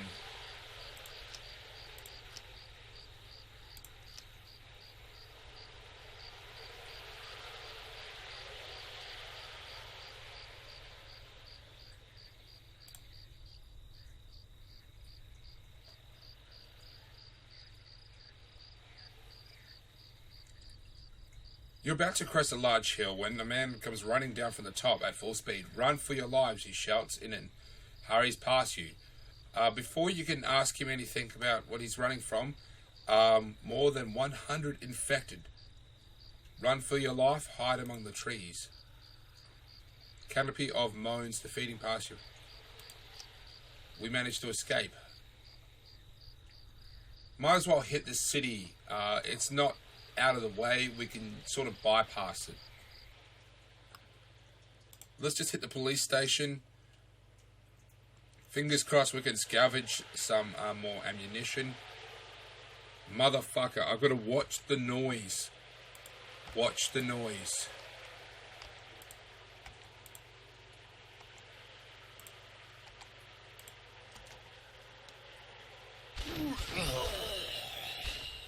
Okay.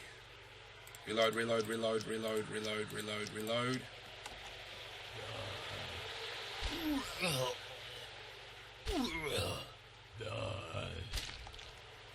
I like how every now and then, right, you hear the words die, as if there's some little scrap of humanity still left within inside of them.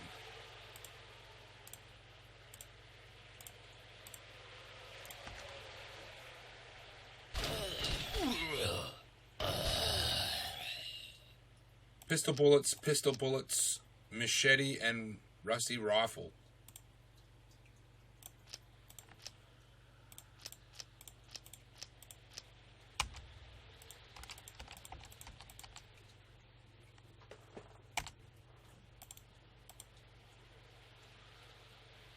Scavenge the apartments. Let's see what we got in the apartments. We got caught. That's what we caught. We got caught.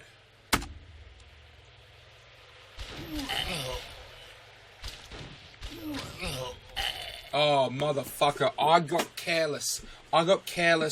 I just sat back on my ass and wanted to let these fuckers do all the work because there wasn't that many infected and it triggered a bloody noise warning. And now I'm overrun. I know I'm heading towards the infected, but I just need time for them to regroup.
Food rations, rifle ammo.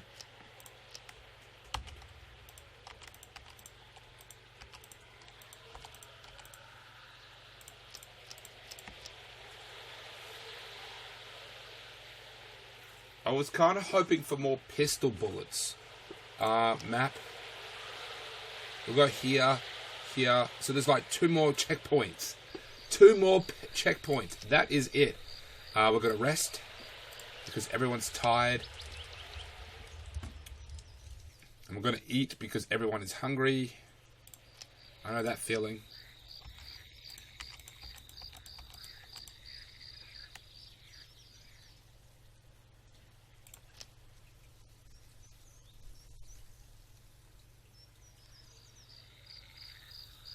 A stranger hails you from a distance. Raise your gun and tell the stranger to keep a distance while you pass him.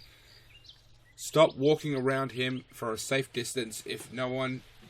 Any goods around him? See if he wants to trade. Nope, he just wanted to fight. Well, there's infected.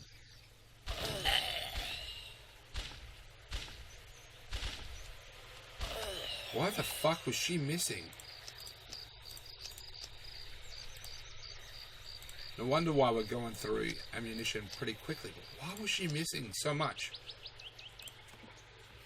Obviously, she's got a semi-automatic pistol. She must be set on just spray, doing damage,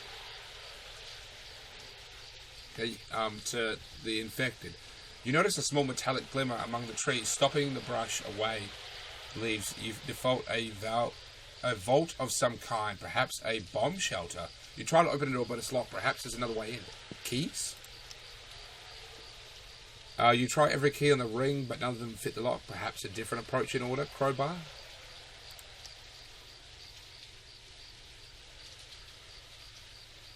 It's a well-shocked shelter sign. No one has stopped you. Okay. Really nothing of ordinary value.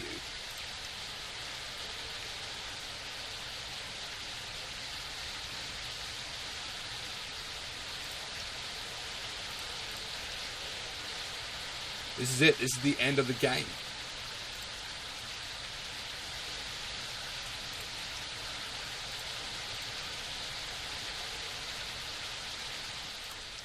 Okay, that was close. That was close. Okay, we're going to rest.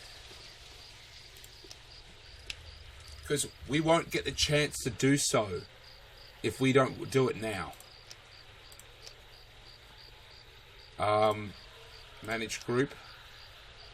He's still got the experimental vaccine.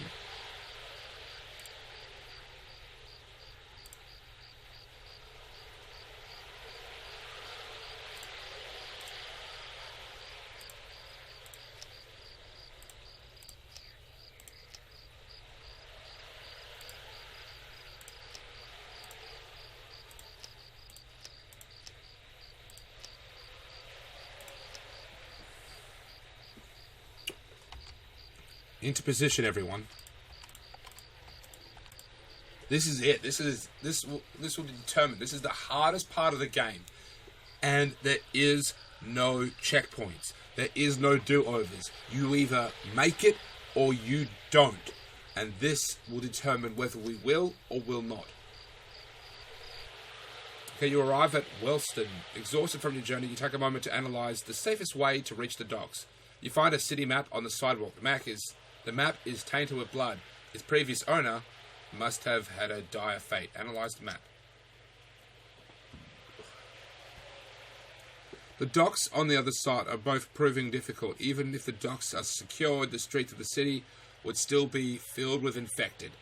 Now, we did Elliot's one last time where we just had to protect him so he could get a car up and running. This time we've gone to go with Sarah. There's Chad and Olivia. Okay, we're only just made it this far. Let's not hurry and start making mistakes. Let's be smart about this and slowly make our way through. Follow Sarah.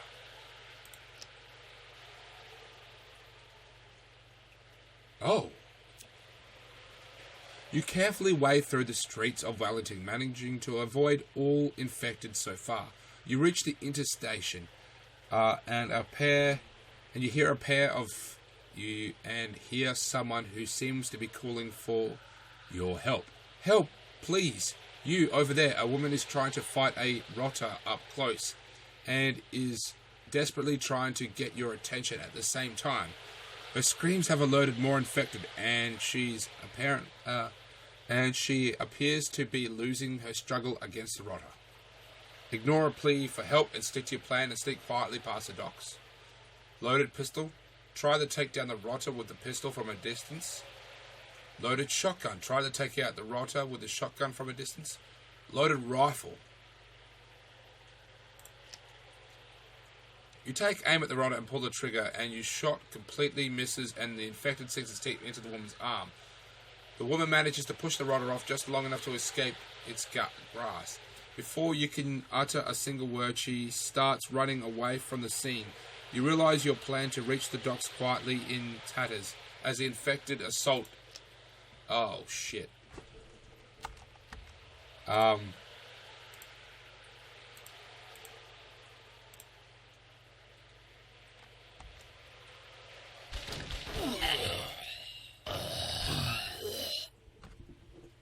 Continue walking. You suddenly hear screams by now very familiar with other survivors who have tried to reach the docks but didn't make it. These screams seem fresh. Oh, okay, so it would appear that the level 3 infected are in fact recently turned people.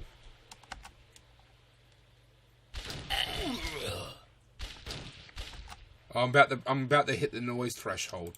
So I'm going to get everyone to reload, which will stop firing for a split second so the noise can go back down. I'm then going to relocate everyone over here.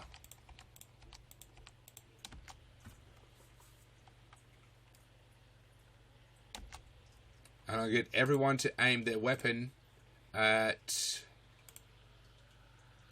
this asshole.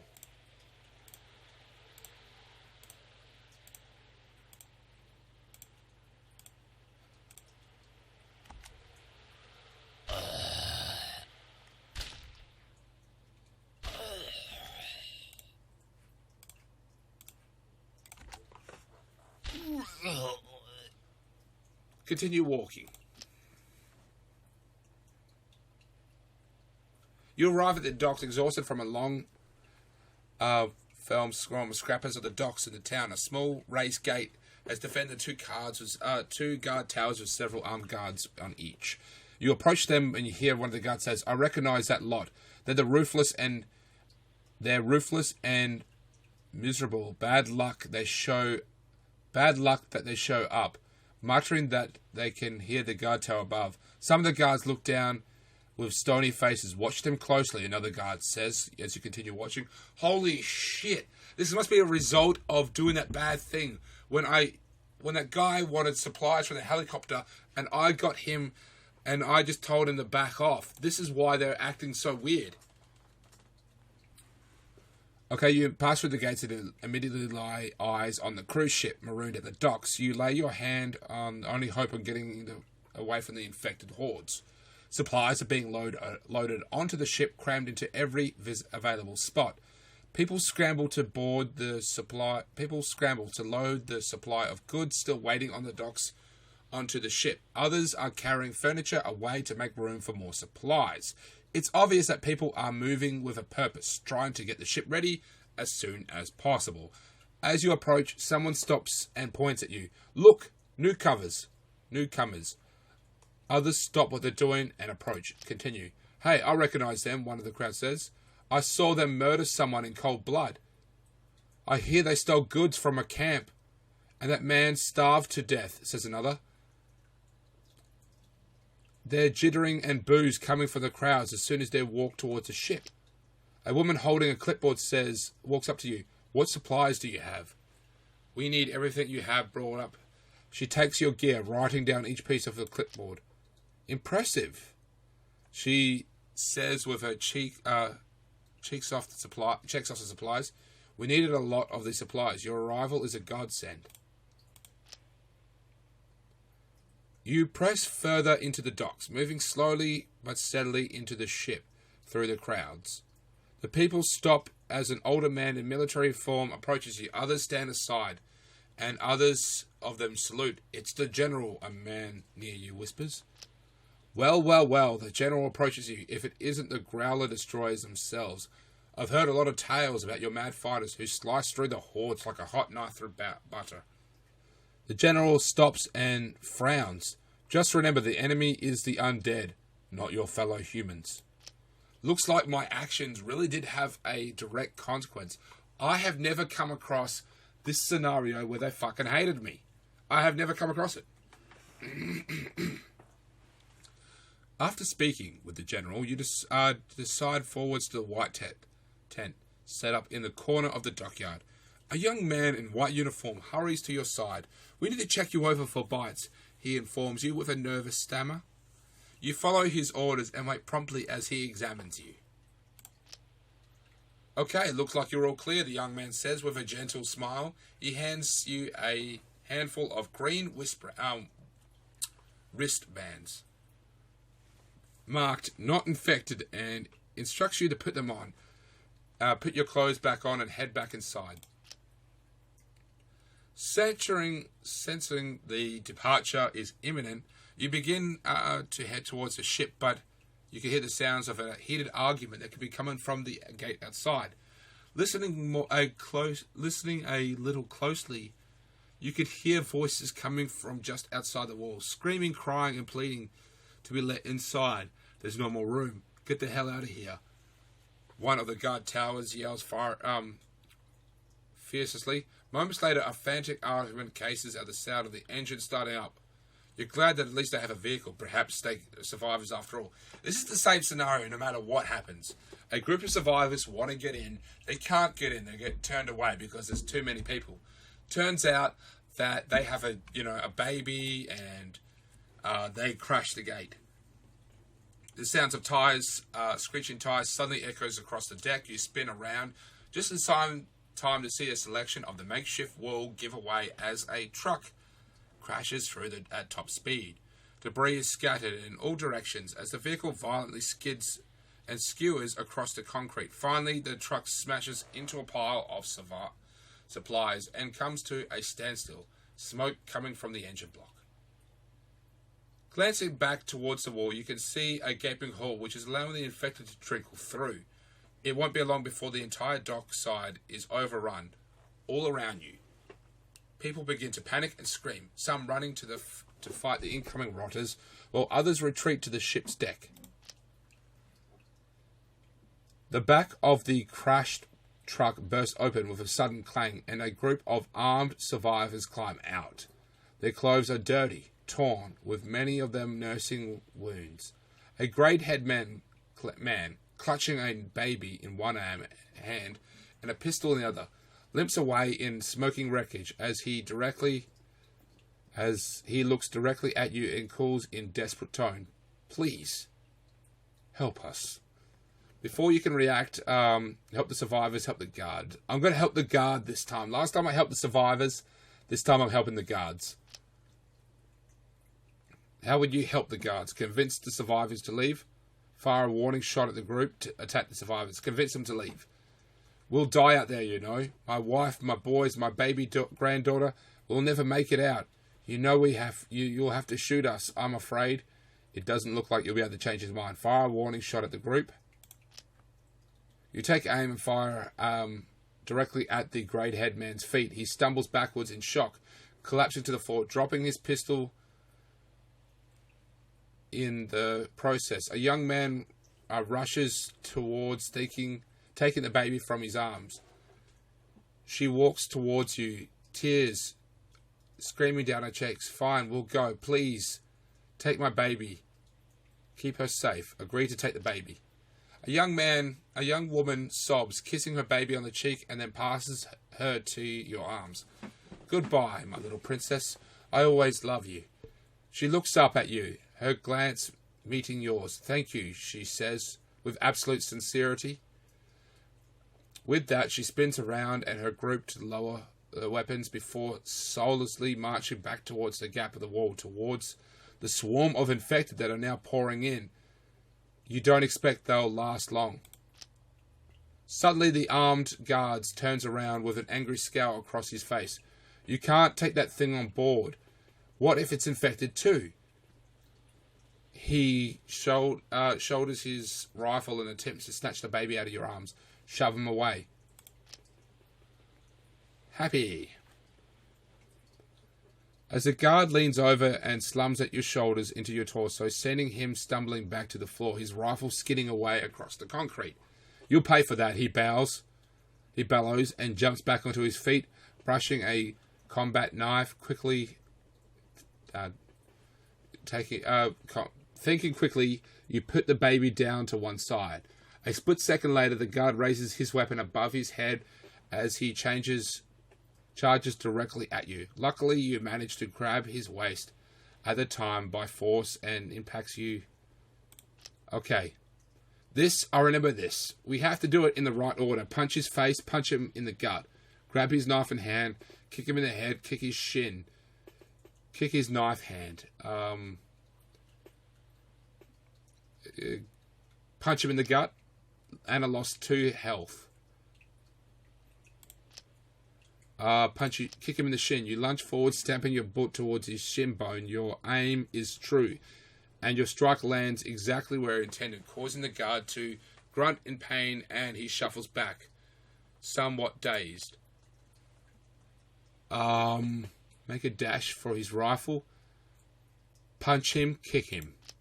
Oh, okay. You bring up your leg forcefully down the bar of your man's gut.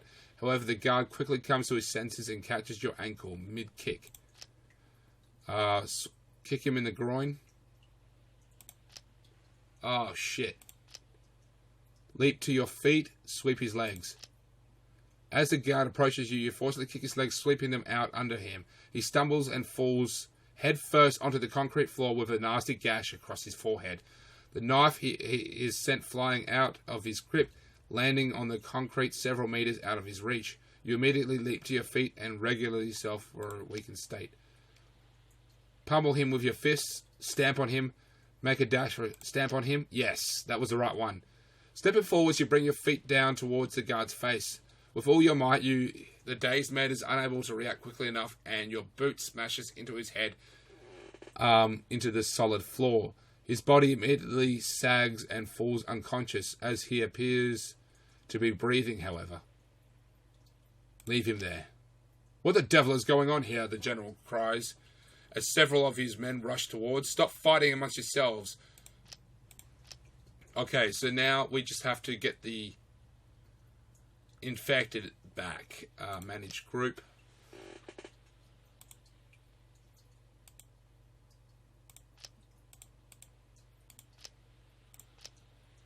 You cannot do that during a fucking fight. Okay, so whatever health they have, that's it. Okay. At least we know the infected are coming this way.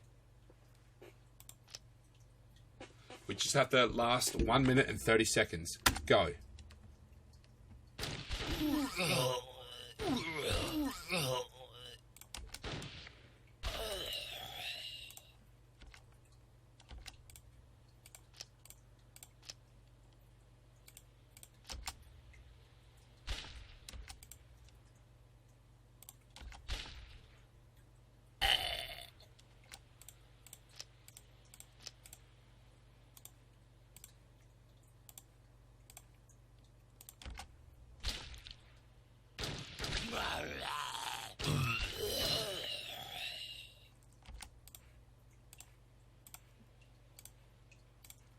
Yes, take that. Becky, shoot him.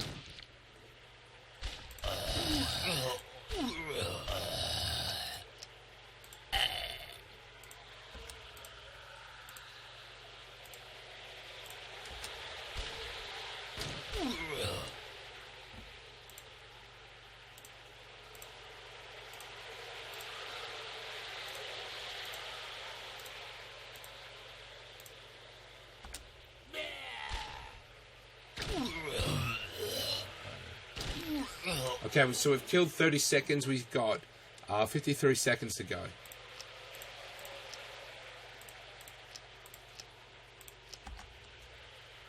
Oh, we're completely out of... Oh, shit, my bad. We're completely out of pistol ammo now, so we'll have to switch over. Anne has the old... Anne, oh, I thought she was using the rifle. Fucking A. Elliot, he has the rusty semi-automatic pistol, so he's out of ammunition. Shotgun.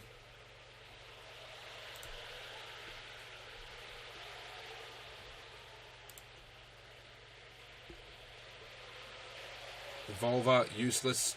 Shotgun. He'll have to switch over to the shotgun. So literally only like 3 people can fucking shoot.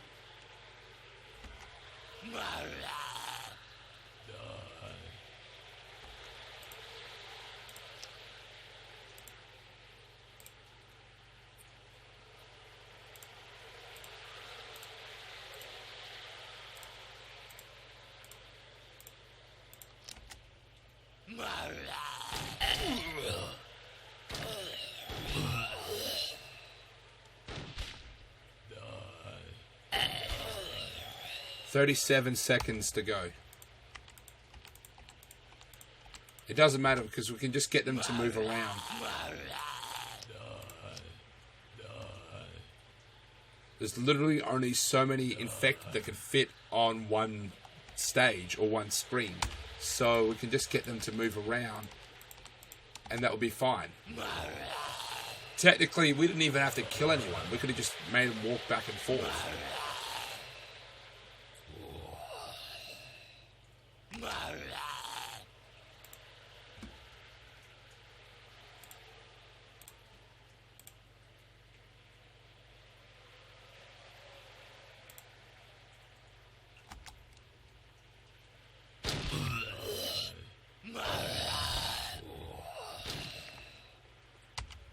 Nine seconds to go.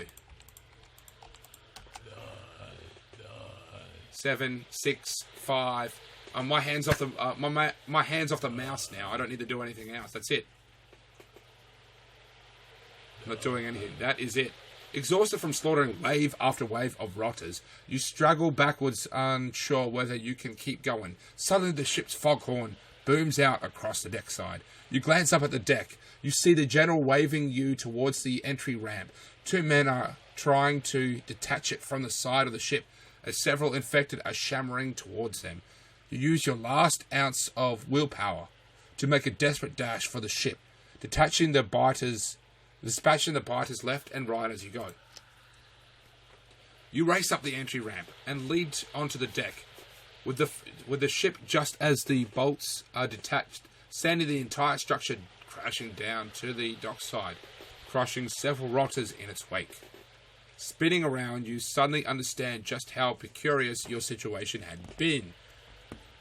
As far as I can see, the city crawls with hordes of undead. Hundreds, if not thousands, of vile beasts now flood the quayside where you stood just moments earlier.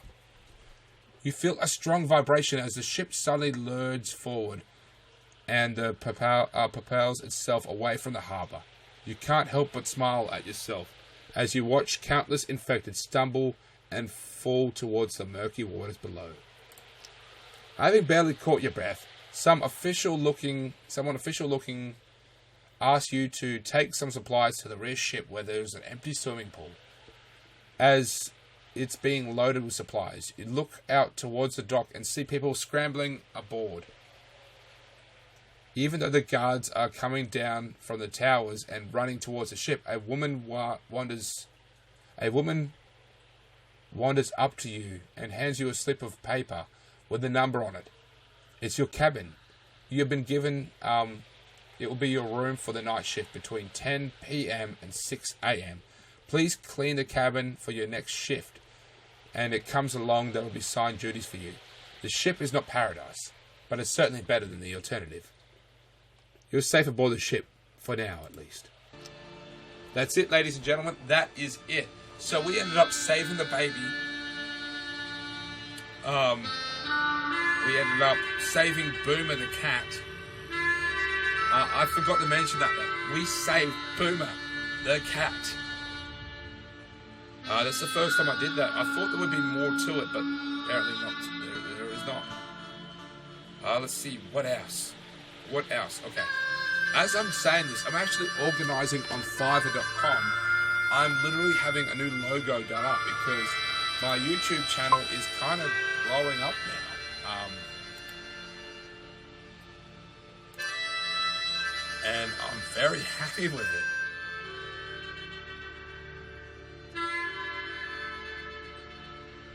And yeah, I'm on Fiverr.com and I am arranging a new logo, a mascot I should say, for my YouTube channel. That's it. That is the end of episode 2 of March of the Living. As you can see, we've unlocked Derek, so that will be our next episode. So I'm Stintown Gamer. Like and subscribe and share if you haven't already, and I'll catch you later.